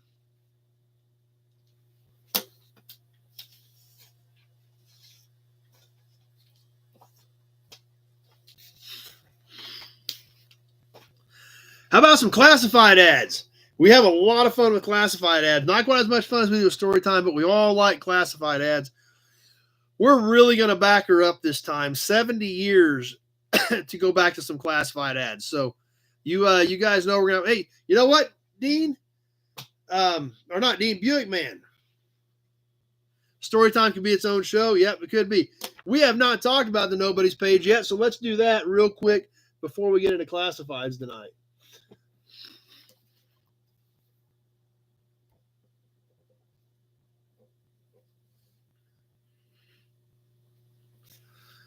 All right, Nobody's page. What do we got going on here? If you guys are not on the Nobodies on Facebook, be sure to join that group. Andy and Zach manage that for us. I do not have anything to do with it, but they do an amazing job letting you guys post stuff on there. It helps build our community. It ties us all together. 30th anniversary. I always thought I wanted a 30th, but then I really kind of got off of them and just went with the 01s and 02s. I've got a couple of the 94 25th, so I always thought a 30th would be nice to go with it. And then I just really kind of got hung up on the 01s and 02s since that was the last of the Mohicans. But no, those are good-looking cars, and they have a tremendous following. Andy out with Maybelline this weekend as well. That is a cool picture. The Dewey Hotel Museum, Andy, that's something you guys probably ought to look into. That is sounds super interesting as well. So Andy and Buick Man at car shows this weekend, posting a lot of cool stuff. Oh, Big Job. I don't know how you dug that out of the archives. In fact, I haven't seen Big Job on here yet tonight. Big Job found the first live that I ever did on YouTube. Now, real quick, guys, don't go watch it. I'm sure it's terrible. The thumbnail is atrocious. But I saw this pop up a day or two ago, and I was kind of like, holy cow. How did you go back far enough to find this? Now, with YouTube, you can't just open an account and do a live. Facebook, you almost can. Before I started doing YouTube, I already had a Facebook page with a fairly decent amount of followers. Oh, thanks, Jesse.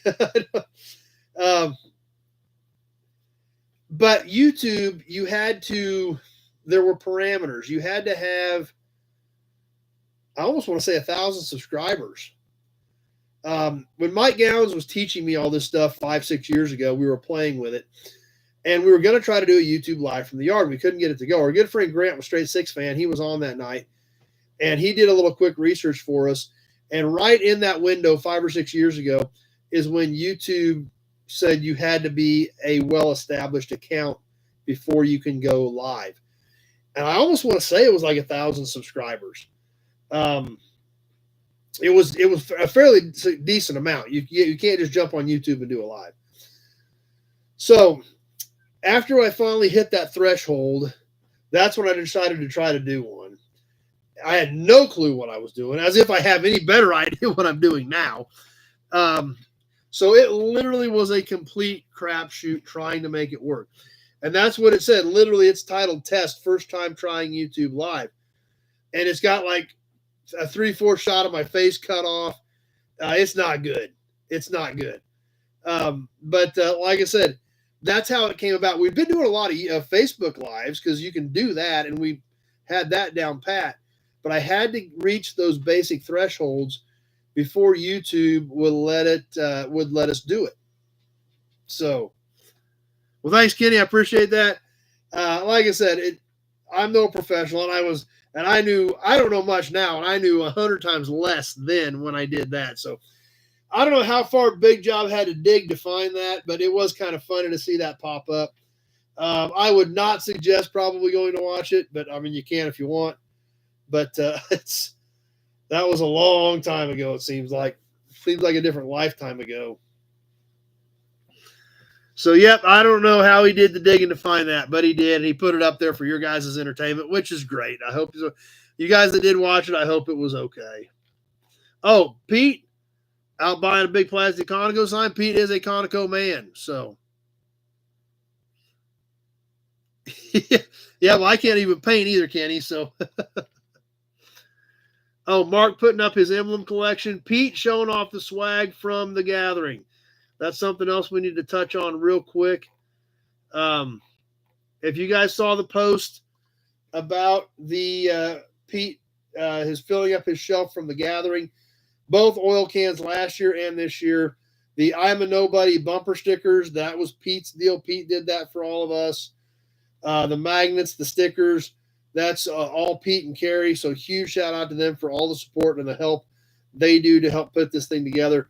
Not just managing the email list and the email threads, but actually putting that stuff together for all of us to enjoy. So I highly encourage you guys to check that out. And like I said, that's hopefully that makes it worth coming for some of you guys. But it's a cool picture, so check that out. Kyle out snagging a few signs. Oh, the Springfield swap meet info. Jason threw that up as well. So anyway, speaking of which, I forgot about the other live I did this week. Sounds good, Eric. Glad you liked it. Awesome, Chad. Sounds good. Glad you stopped by for a while. The Bang Shift live. We completely forgot to touch on the Bang Shift live. That who's the lady in the picture behind me? It's Heather Thomas. And nobody stole the picture. I was a little worried about that. But we did do the Bang Shift, Power Shift live Wednesday night. I hope some of you guys were able to catch that. We are talking about doing it again in 2 weeks. I will keep you guys posted. So hopefully some of you guys had a few minutes to jump on to the Bang Shift, Power Shift live with Reynolds and myself. And we may be doing that again here in a couple weeks as well. So the Nobodies page, I didn't catch everything that was on there. I kind of hit the high spots. So be sure to check that out, guys. And I think you'll enjoy it. And we've got 107 members on there, over 100 members on that page. So that's really cool. And I really appreciate everything you guys do on there to make all that happen and tick. All right. Now on to some classified ads, right? Good point, Leo. We got them right here, ready to go. We'll double whammy you.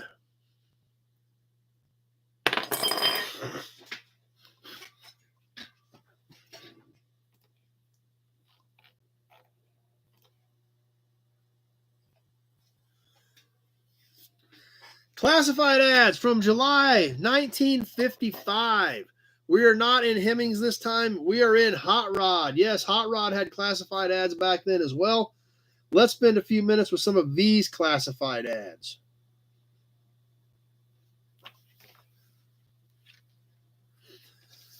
Going straight to the back. Now, the problem with this in Hot Rod, no pictures. So I'm just going to have to read you a few.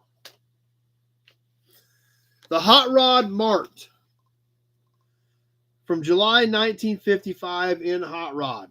So these are all just classified ads. So we don't have anything cool to look at, but I do want to share some with you because we always have a ton of fun with classifieds. Let's see what we've got.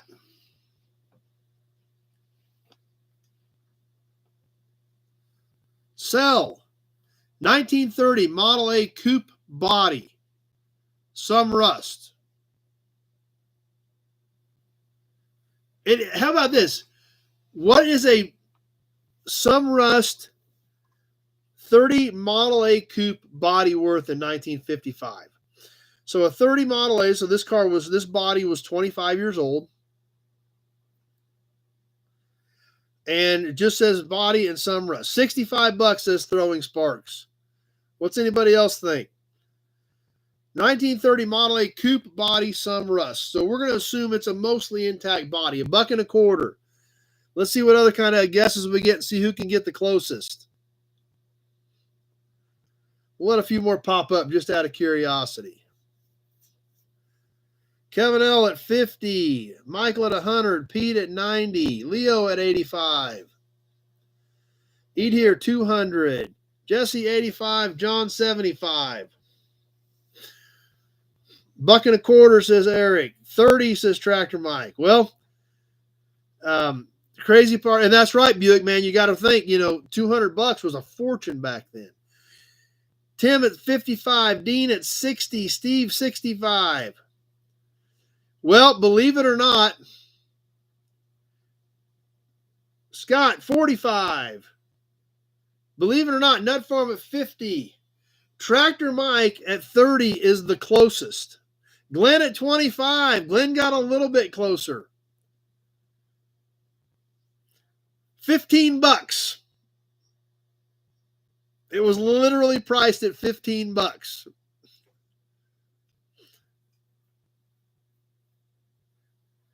Set of 39 Ford Juice brakes, $10. I don't know if you guys will be able to see it or not, but I'll try to see if we can get it up here close enough. It's literally right here.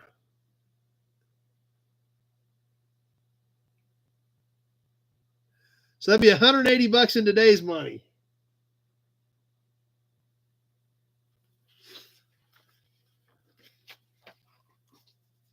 All right, let's catch a few more. That was actually kind of fun. And that's exactly right, Randy. I looked it up just out of curiosity. Average, closest in today money, there you go. Average income in 1955 was $4,400. So, you divide that by 12, that's less than $400 a month. So you got to kind of put that into perspective too when you're thinking, at 150 or 200, that was half a month's salary at that point. No, we don't match prices, Eric. So yeah, that's what you got to think about is what an average guy made back then. Sell Cherry 27T Roadster, stock fenders and running boards, Model A frame, 3/4 inch Ford V8, Dago axle, hydraulics.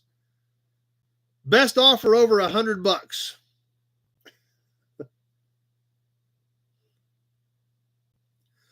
$32B Ford Coach, excellent body, engine, radiator, trans, rear end, and diff, high cam head, drive anywhere, 2 extra B engines. This car was actually in Cortland, Kansas. So, 32 Ford, high compression head, so I'm guessing it was a 4-cylinder. What's that one worth?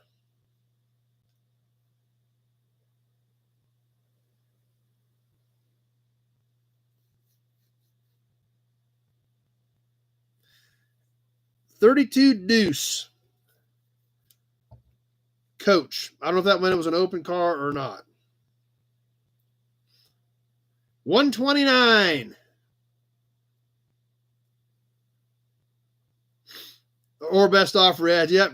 Kevin at 90.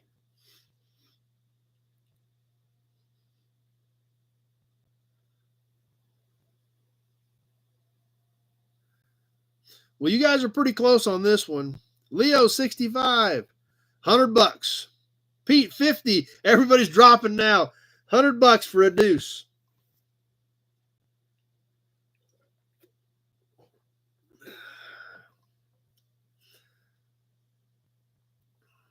'36 old 6-cylinder engine, complete, rebuilt 4,000 miles ago. Slight bore, aluminum pistons, new ignition, relieved headers, dual manifold. Perfect condition, best offer over $65 for a completely overhauled motor.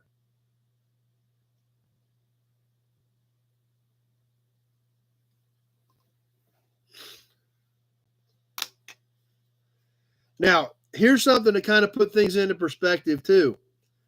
Sell Scott blower, complete with manifold, pulleys, brackets, carbs, linkage, and belts for a 49 to 53 Ford. So a complete blower assembly for 49 to 53, so it would have been your regular flathead V8, the whole shooting match. The blower, the manifold, the pulleys, the brackets, everything. Carbs, linkage, belts, everything. $220.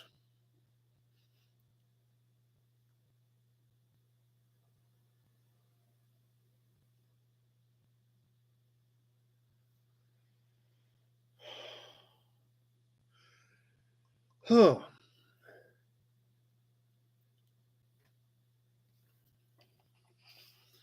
Let's see what else we've got here. I went through these last night, so I'm kind of refreshing myself here.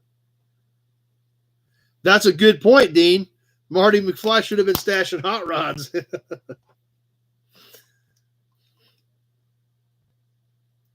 Sell Hudson Hornet, dual carbs and manifold, complete, twin H setup, all linkage, $75 for a whole twin H setup.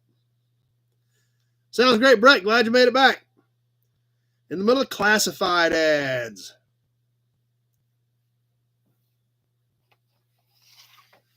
I think we've got some engines in here I wanted to get to as well. Okay, here's here's the one I was looking for. I saw this last night. All right, are you guys ready for this one? And I want to know what you guys think this is worth. Even though we've got to kind of let the cat out of the bag, this is a high dollar car for good reason. 32 Ford 3-window, the quintessential Deuce Coupe. 32 Ford 3-window coupe, immaculate, inside and out, 16,000 actual miles. So think of what that car would do today. If you pulled out an original 16,000 mile, untouched, unmolested, mint condition 32 Deuce Coupe in today's world. Now we're going back 70 years. 400, 750. This is obviously a lot more money. There's no doubt about it. But this is, one of the top Deuce Coupes out there. 1,200, 1,500, 450. Brett, 5,500, 865, 850. We'll catch a few more comments, and then we're going to let the cat out of the bag. $999. That's a good number, Austin. This has a nice round ring to it. $999. 1,100, 1,100, 800. Well, believe it or not, even though this is a high dollar car, for the day, you're all too high. Every comment I seen was too much. Probably the best 32 Deuce Coupe in the country with 16,000 miles. $300. And I'm not kidding you. $300. I don't know if you guys will be able to see the ad or not. Right here. Right there, right above my finger, $300.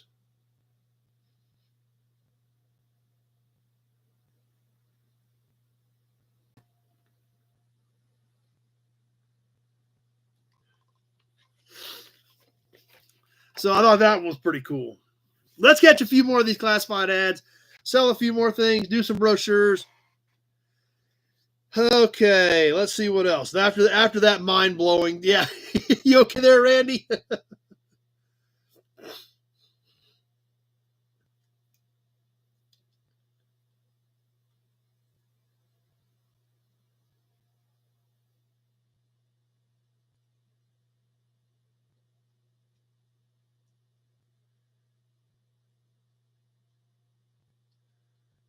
Yep, that's for sure, David. A crystal ball would come in handy. And this really puts some of this stuff into perspective as far as, what it was really cost to do some of this hot rod stuff back then. Sell 471 Jimmy blower. Complete manifold, belts, pulleys, oil system, carbs, popper valve, gauge. Oh, hey, whoa, hold on. Check it out. Boom. Quick draw supercharged super chat badge for Brett. Boom. Right there. So I got it right on the computer. Just whip it out right like that. I keep it on a quick draw. I used to kind of have it tucked up under the computer. Now I slide it right in there like that. So I just, boom, quick draw. Huge shout out to Brett for the super chat. Supercharged super chat.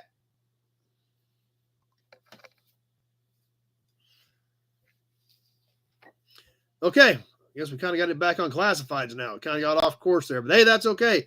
That's why we do the supercharged super chats. 471 Jimmy Supercharger. Pop-off valve gauges, heat-treated head bolts, generator brackets, idler pulley, throttle linkage, everything. $495.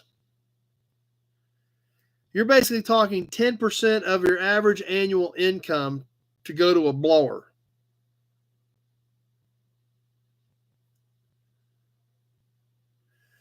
So that was pretty high-tech stuff back in 1955. The other thing we got to remember is we are in 1955, and Chevy just came out with a 265 overhead valve V8. Pontiac just got a V8. Buick had a V8 for 2 years. Ford had an overhead valve V8 for just a couple of years. Cadillac and Oldsmobile, the old dogs in the overhead valve V8 world, had one for 6 years, going back to 1949 with the 303 Rocket and the 331 Cadillac. Chrysler didn't come out with a Hemi until 51.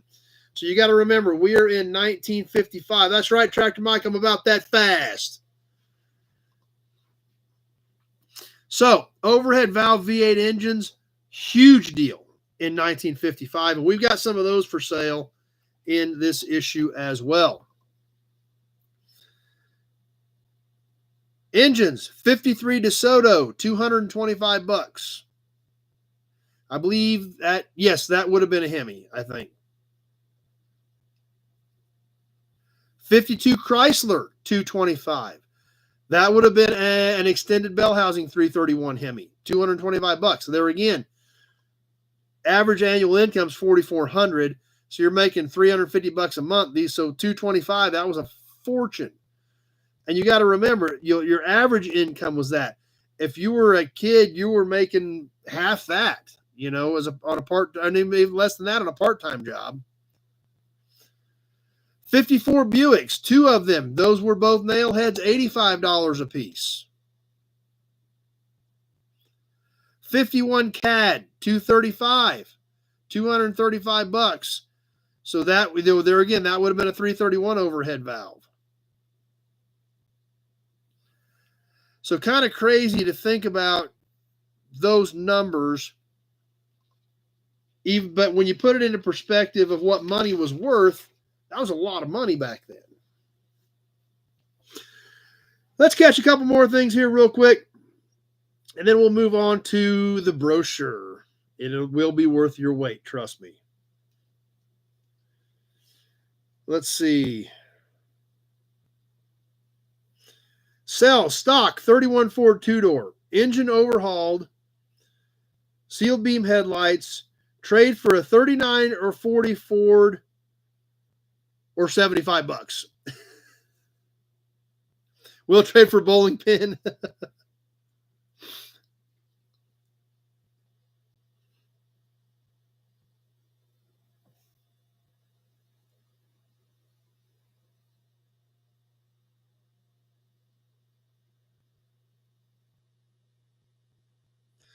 Sell 33 Chrysler Imperial four-door. Good original condition. 33 Chrysler Imperial. That was a top dog car. That was up there with Packard and Cadillac. $150. Sounds great, Michael. We'll see you next week. Oh, here's one. Real quick, we'll catch one more. Then we'll try to squeeze a couple more auction pieces in and the brochure for tonight. Sell 53 Merc crank assembly. Now, if you guys are familiar with flatheads, you know what I just said. If you're not familiar with flatheads, 53 Merc had the best bottom end you could get in a flathead. Very rarely will you find a 53 Merc parts car that still has an engine in it. That is top dog in the flathead world, is a 53 Merc. So even back in 55, sell 153 Merc crankshaft assembly with flywheel and clutch and piston. So it sounds like it was an entire rotating assembly. $100. So even back then, when we put this stuff into perspective, the best 32 Deuce Coupe in the world was $300, and they had $100 on a 53 Merc rotating assembly. That tells you even back then, the 53 Merc engine was the way to go. Yep, Tim, we already did the raffle. So some really great stuff in the July 1955 Hot Rod Classifieds. All right, we want to squeeze another auction piece or two in here. What do you guys think? Or just go to the brochure and wind it up.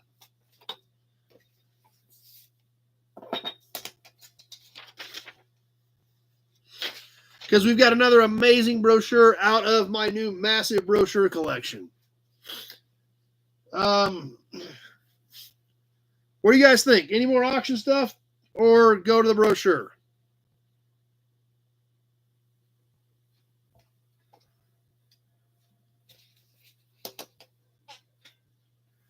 Or do whatever we want to do.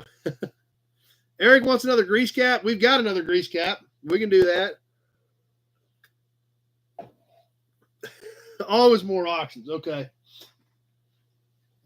Let's grab a plate. Let's grab. You know what? We haven't done a regular cap tonight. Or no, we did. We did the Studebaker cap.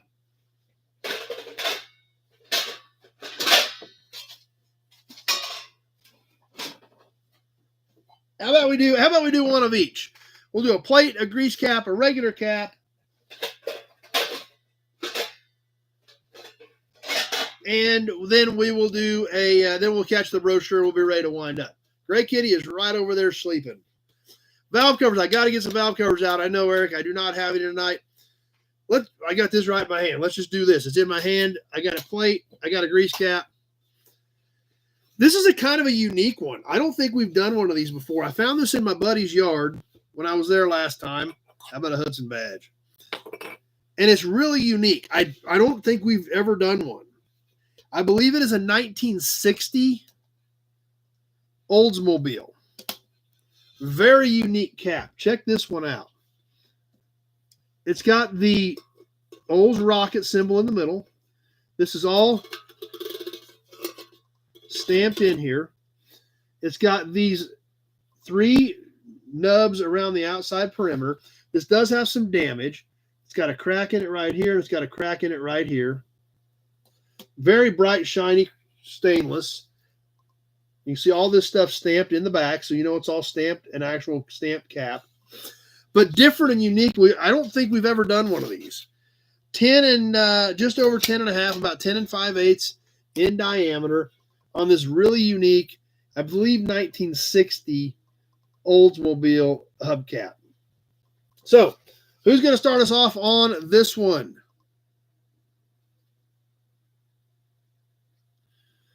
Eric, 10. Kevin L, 15.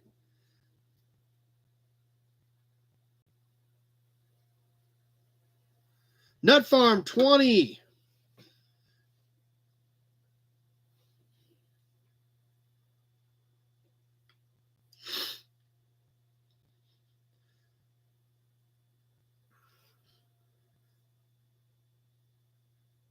Coming up on that 30-second mark.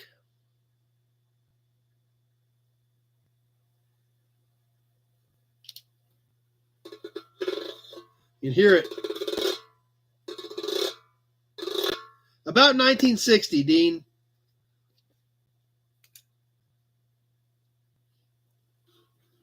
Brett had a late 15 in there.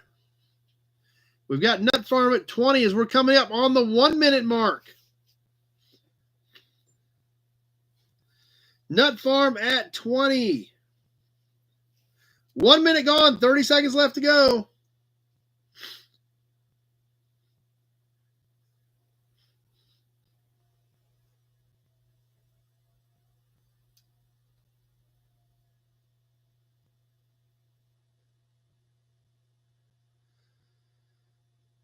Ticking away, coming down to the end. I've got Nut Farm at 20. On a cap I don't think we've seen before. That's kind of odd. About ready to wrap it up. And that does it. Nut Farm at 20. Kevin had a 24 in there, but it was too late. Nut Farm at 20.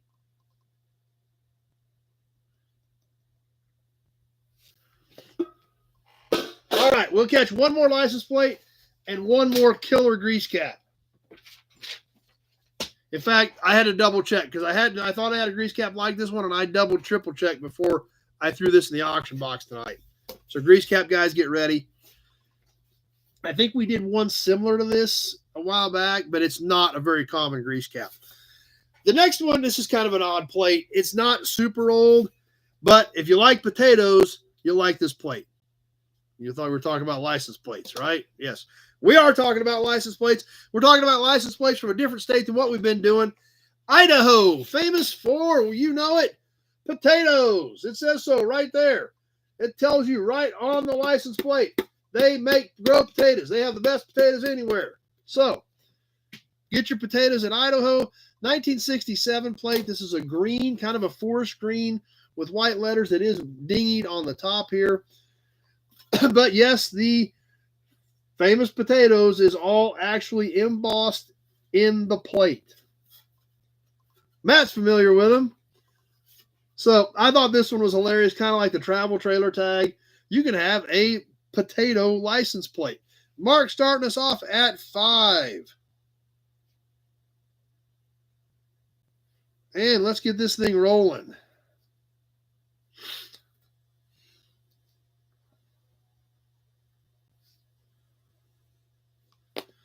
All right, nobody wants a potato license plate apparently other than Mark.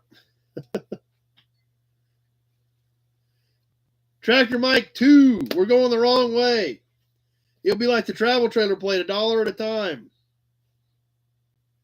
Mary 8. Stealth Colorado colors. Yep, kind of is. 30 seconds gone.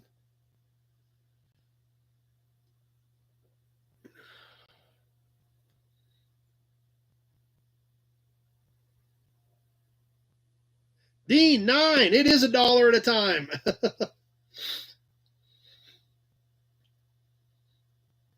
Mary 10. Hey, there's Tim. 1 minute gone. 30 seconds left to go. Tractor Mike's still going backwards the other way. He definitely does not want a potato tag.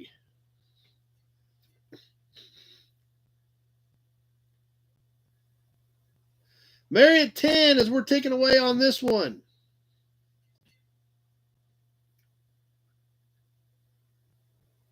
About ready to wrap it up. Mary at 10. Matt, 12. And Austin 15, and that does it. Austin 15 at the last second. I thought Matt had it, but there was a few seconds left, and Austin got it slid in there.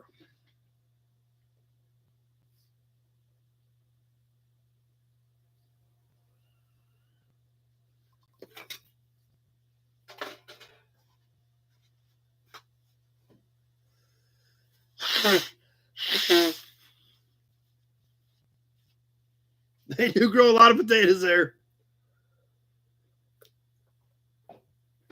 All right, I promise you guys one more grease cap, and then we're going to catch the brochure. And this is a great grease cap, guys. This is mid-20s.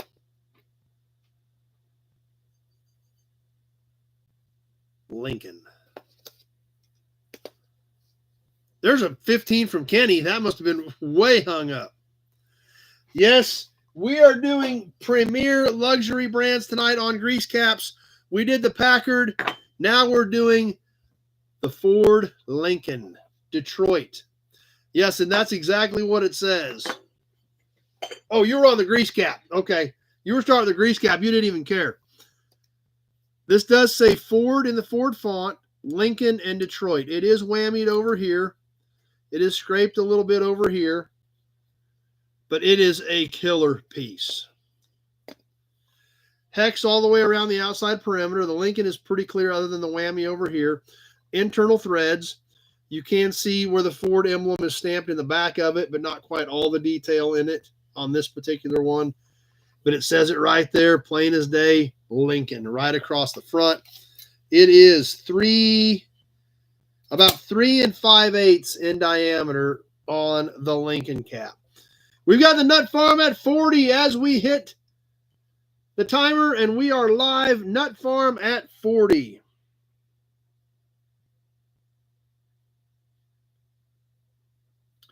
As we continue with our premier brand luxury car grease caps to wrap up the auctions tonight, then we are into an amazing brochure. Yes, that is true. He took a sniper shot on the first bid. We'll see what happens. But there was a lot of love for that Packard cap, so we'll see if we get any love for the Lincoln cap. Nut Farm kill Kenny. Past the 30-second mark, working our way up to the 1-minute mark. Oh, hey, David D is now a member. Thanks for joining, David D. Mary at 45 as we hit the 1-minute mark. 1 minute gone, 30 seconds left to go. Mary at 45. This is a good looking piece.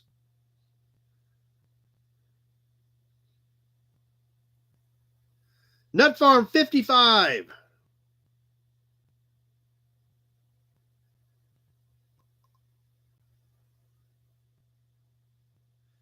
Thanks, Kenny. I appreciate that. Okay, just about ready to wrap this one up. We're coming down to the end. Nut Farm at 55.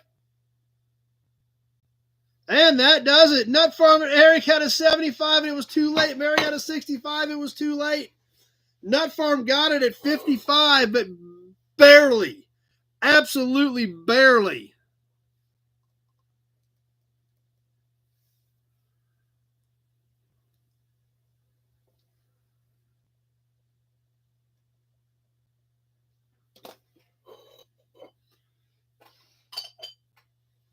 So we'll mark that one to him. I told you it was cool. Sounds good, Tim. Glad you were here.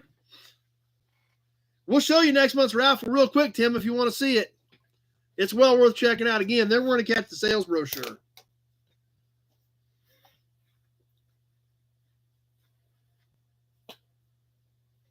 So, Tim, if you're still here, you want to see it, holler. Let me know. We'll show it to you real quick before we do the sales brochure.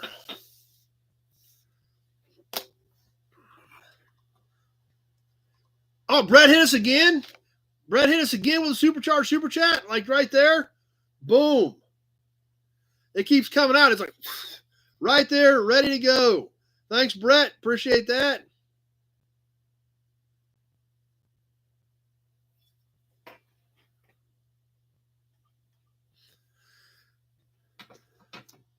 Brett hit us again.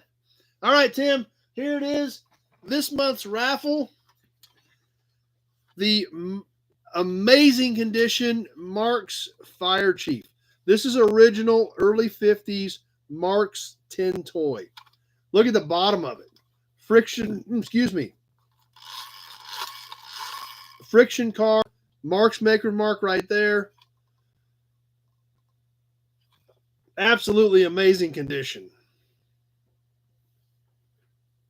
So there it is. There's this month's raffle piece.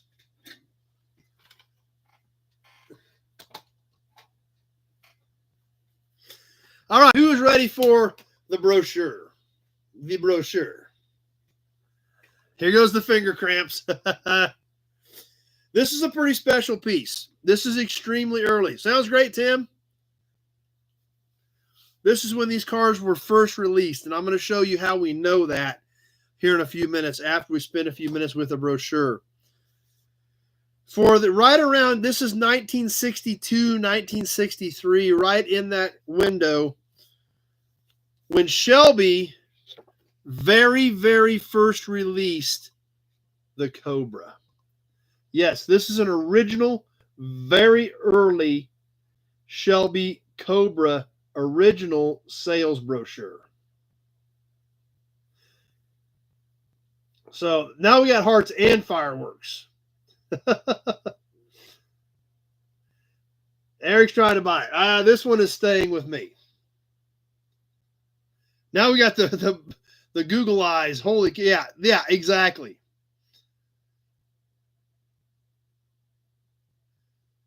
That is a lot of smiley faces and fireworks and blown up eyeballs.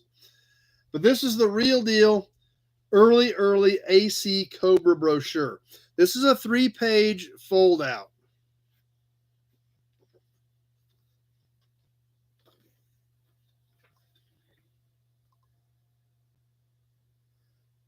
Holy cow, we got 100%. We got more hearts. Wow. Yes, Tractor Mike, and that is one of the clues that this is an early brochure.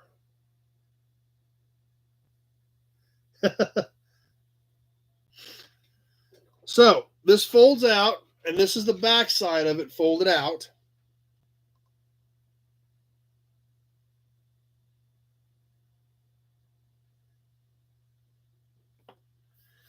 And it gives us some technical information.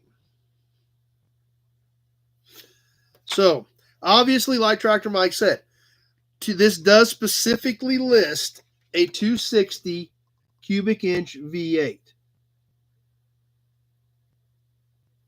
So that is definitely a telltale sign of it being an early car, because the 260 was only available in the early cars. And in fact, a lot of the 260s, the people that bought cars with 260s had the option of taking them back and getting a 289 put in them. But inside the brochure, it does say Carroll Shelby, well-known international sports car racing personality, created the Cobra exclusively for those who demand the finest in craftsmanship and performance.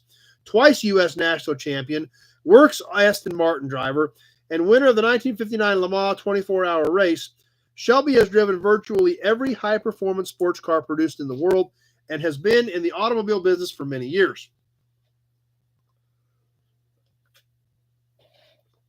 This experience has proven to him that there is a demand for a high-performance sports car of the finest quality.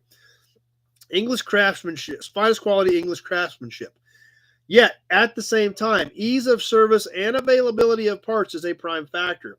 These features have combined in one outstanding sports car, the Shelby AC Cobra, powered by Ford. The AC Car Company of England builds this hand-formed aluminum body and tubular steel chassis to Shelby specifications. Four-wheel independent suspension and disc brakes ensure impeccable road handling, traction, cornering power, and braking efficiency. No stranger to sports car racing or high-performance engines. Oh, holy cow, Brett's on a roll tonight. Look at that. Brett is just going. Look at that. On a roll. See how that just boom. It's a good thing I got this thing on quick draw tonight. Boom. Thanks, Brett. Super appreciate that.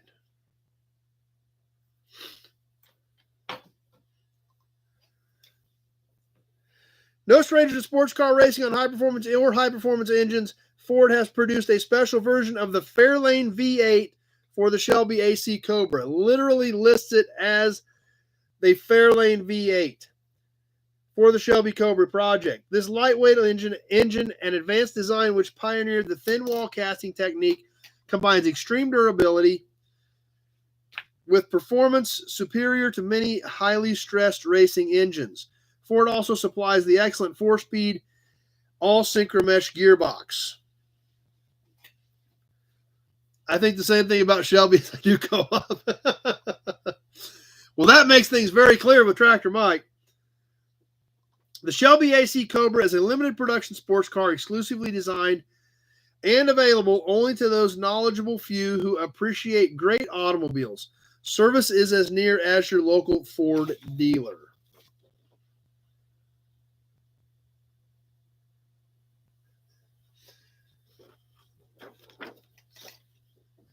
And here's a little bit better look at the back picture.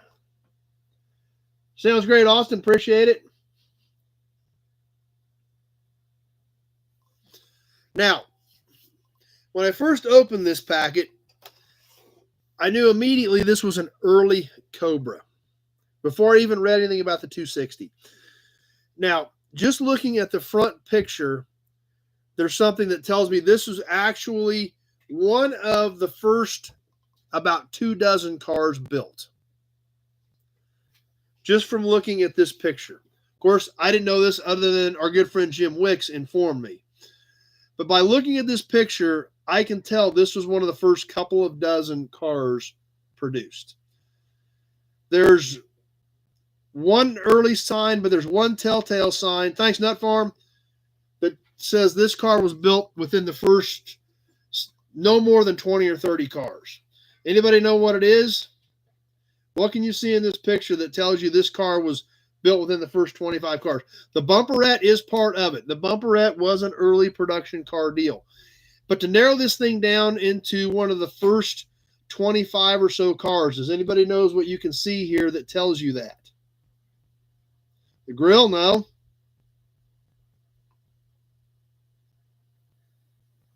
There again, this is all coming from Jim Wicks. I wouldn't know this if it wasn't for Jim Wicks. That's right, Eat Here, the badge. This badge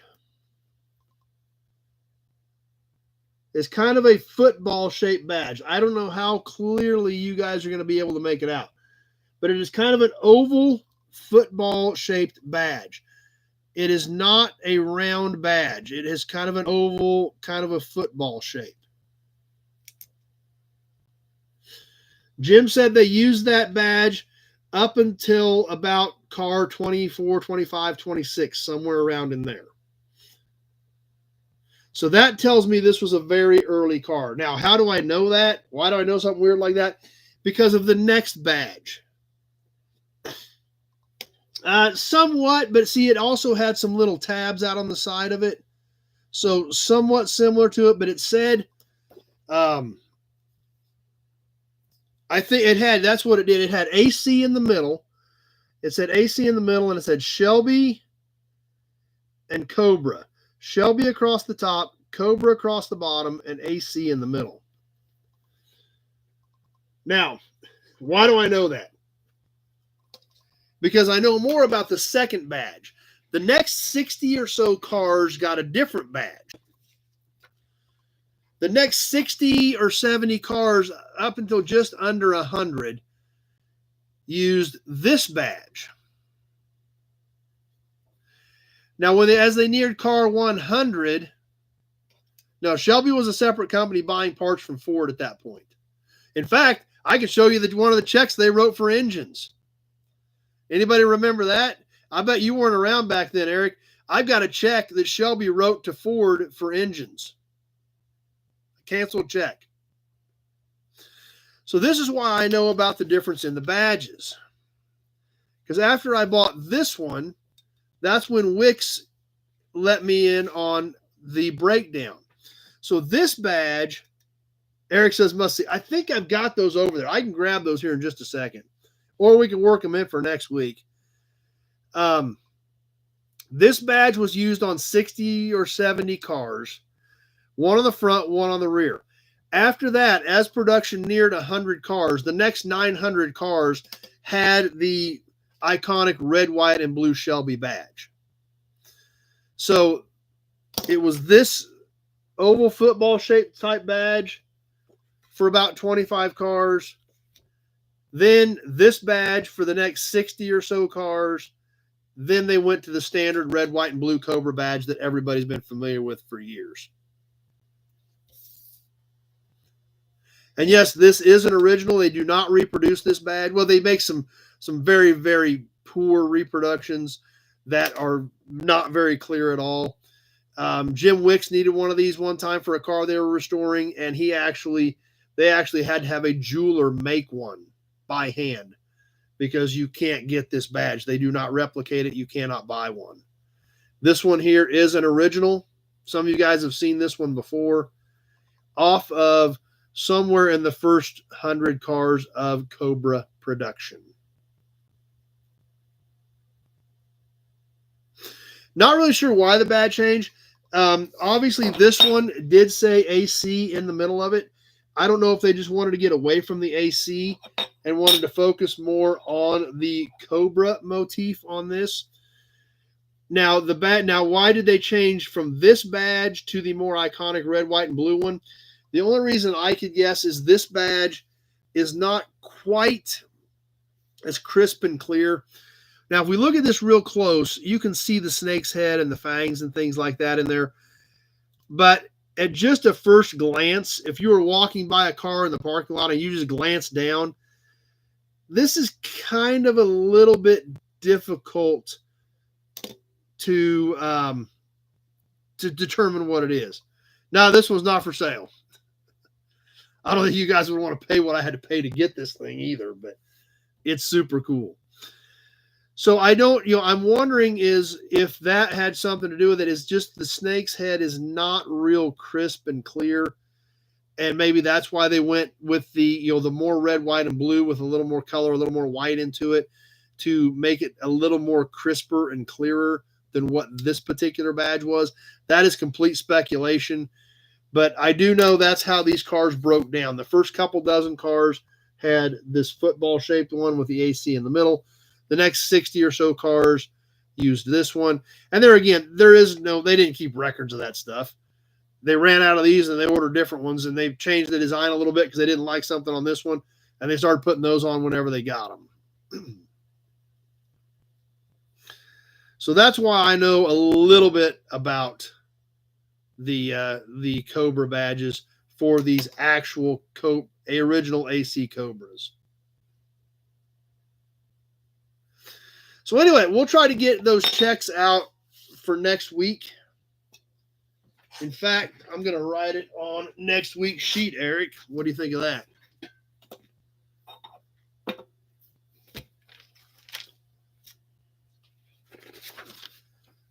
I'm going to put a note right on the sheet for next week about digging out some of those checks.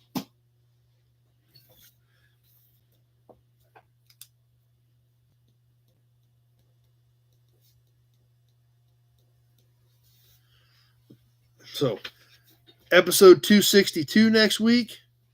So we've got her marked down. So I don't forget to get those out. We haven't looked at them in a long time, so it's a good idea to get them out. I'm sure some of you guys will enjoy them. So there you have it for the brochure tonight. An original early AC Cobra brochure. Now, if you saw the movie, which I think a lot of you did, red, white, blue, just like the co-op. Yeah, a lot of those cars used Cadillac motors and stuff back then. A lot of those overhead valve V8s, they put them in a lot of different sports cars. And no, it's still not going anywhere. I think it's just a really cool piece. And, you think about, I'm sure a lot of you guys did see the movie. If you haven't, I highly recommend it. It is really a pretty good movie. Who got these brochures? You remember in the movie, who was there looking at them, talking to him about these cars, talking about Steve McQueen ordering his car, things like that.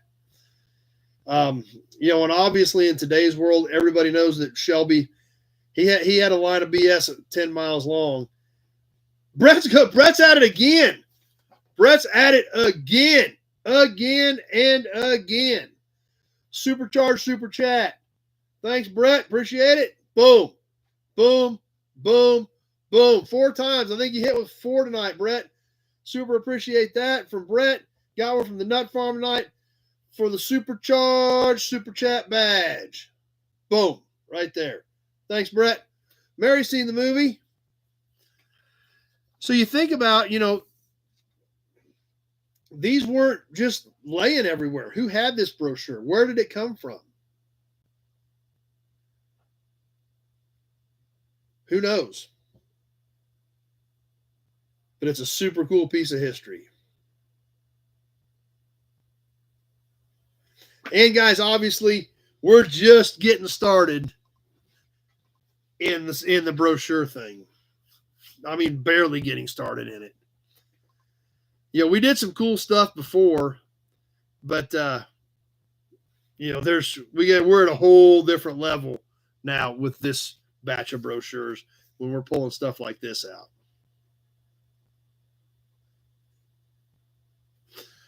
With that, guys, it's getting close to 10 o'clock Central Time. I know a lot of you guys probably got to get up and get to work tomorrow. We need to start winding things down. Appreciate everybody being here tonight. Once again, you guys keep coming back, making this what it is, and that's awesome, and I super appreciate it. You guys coming out for the gathering. It's an amazing group. If you're not on the No Buddies Facebook page, get in there. It's a fun group in there as well, and a lot of fun stuff happening. So, sounds great, Eat Here. I'm glad you're having fun. Have you been around before and just not commented, or were you new tonight? How long you been here? Never Eat Here. Yeah, just curious how long you've been around. But obviously, there again, if this isn't anything without you guys, other than if you guys weren't here, I'm just some monkey babbling into a webcam. So you guys and your participation is what makes this what it is. New tonight, awesome. Been following your channel and watching videos. Great, glad you jumped on tonight and glad you had fun. So, just pulled into Nashville. Sounds great, Brett. You shut that rig down, get you some rest, and so you can get out there and hit the road tomorrow. Be safe out there, buddy, and keep those wheels a turning. Anyway, sounds great. Never Eat Here. Glad you're having fun. That's what this whole thing is about: is having a good time, learning a little bit, and enjoying ourselves. With that, we'll go ahead and wind things down. What do we got coming up this week? Oh, that's a good question. Oh, hey, Brian. I don't know if Brian Dispatch is still on here. The Caprice video should go public next Friday. You bet, Kenny. Thanks. Hey, I don't blame you, Tim. Get that thing out and roll it. We will do Toy Tuesday live again Tuesday night. We'll get some more content up Wednesday and Friday. I know we've got the Caprice video to go up.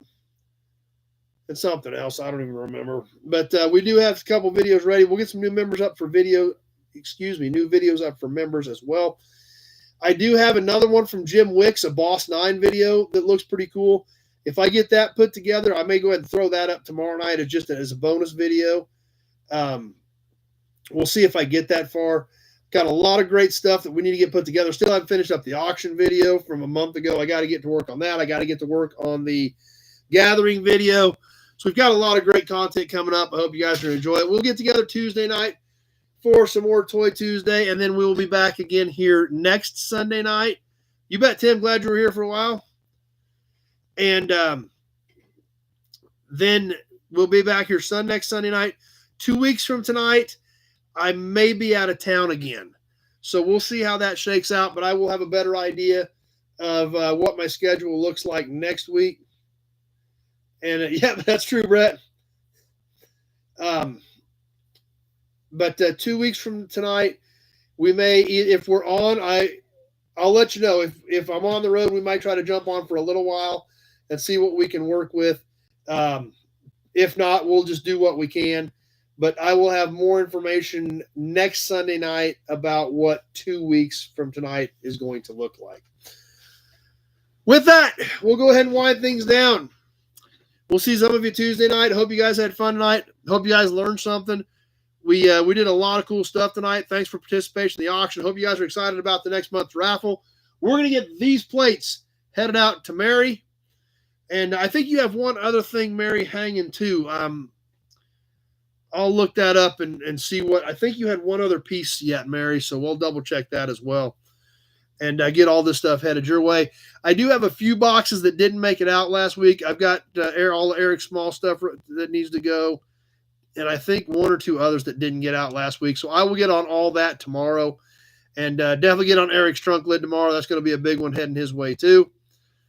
Thanks, Kenny. I appreciate that. The Johnny Carson comments still blow my mind that you guys think that what we do here is of any sort of entertainment, much less of any sort of quality entertainment. So the Johnny Carson comments are kind of crazy. Even crazier that we are at episode number 261, getting ready for 262 next week. Over 5 years of getting together, hanging out, having a lot of fun, and learning about old cars. Doing the gatherings now, and it just keeps snowballing, and that's all because of you guys. So with that, we'll go ahead and wind this thing up tonight.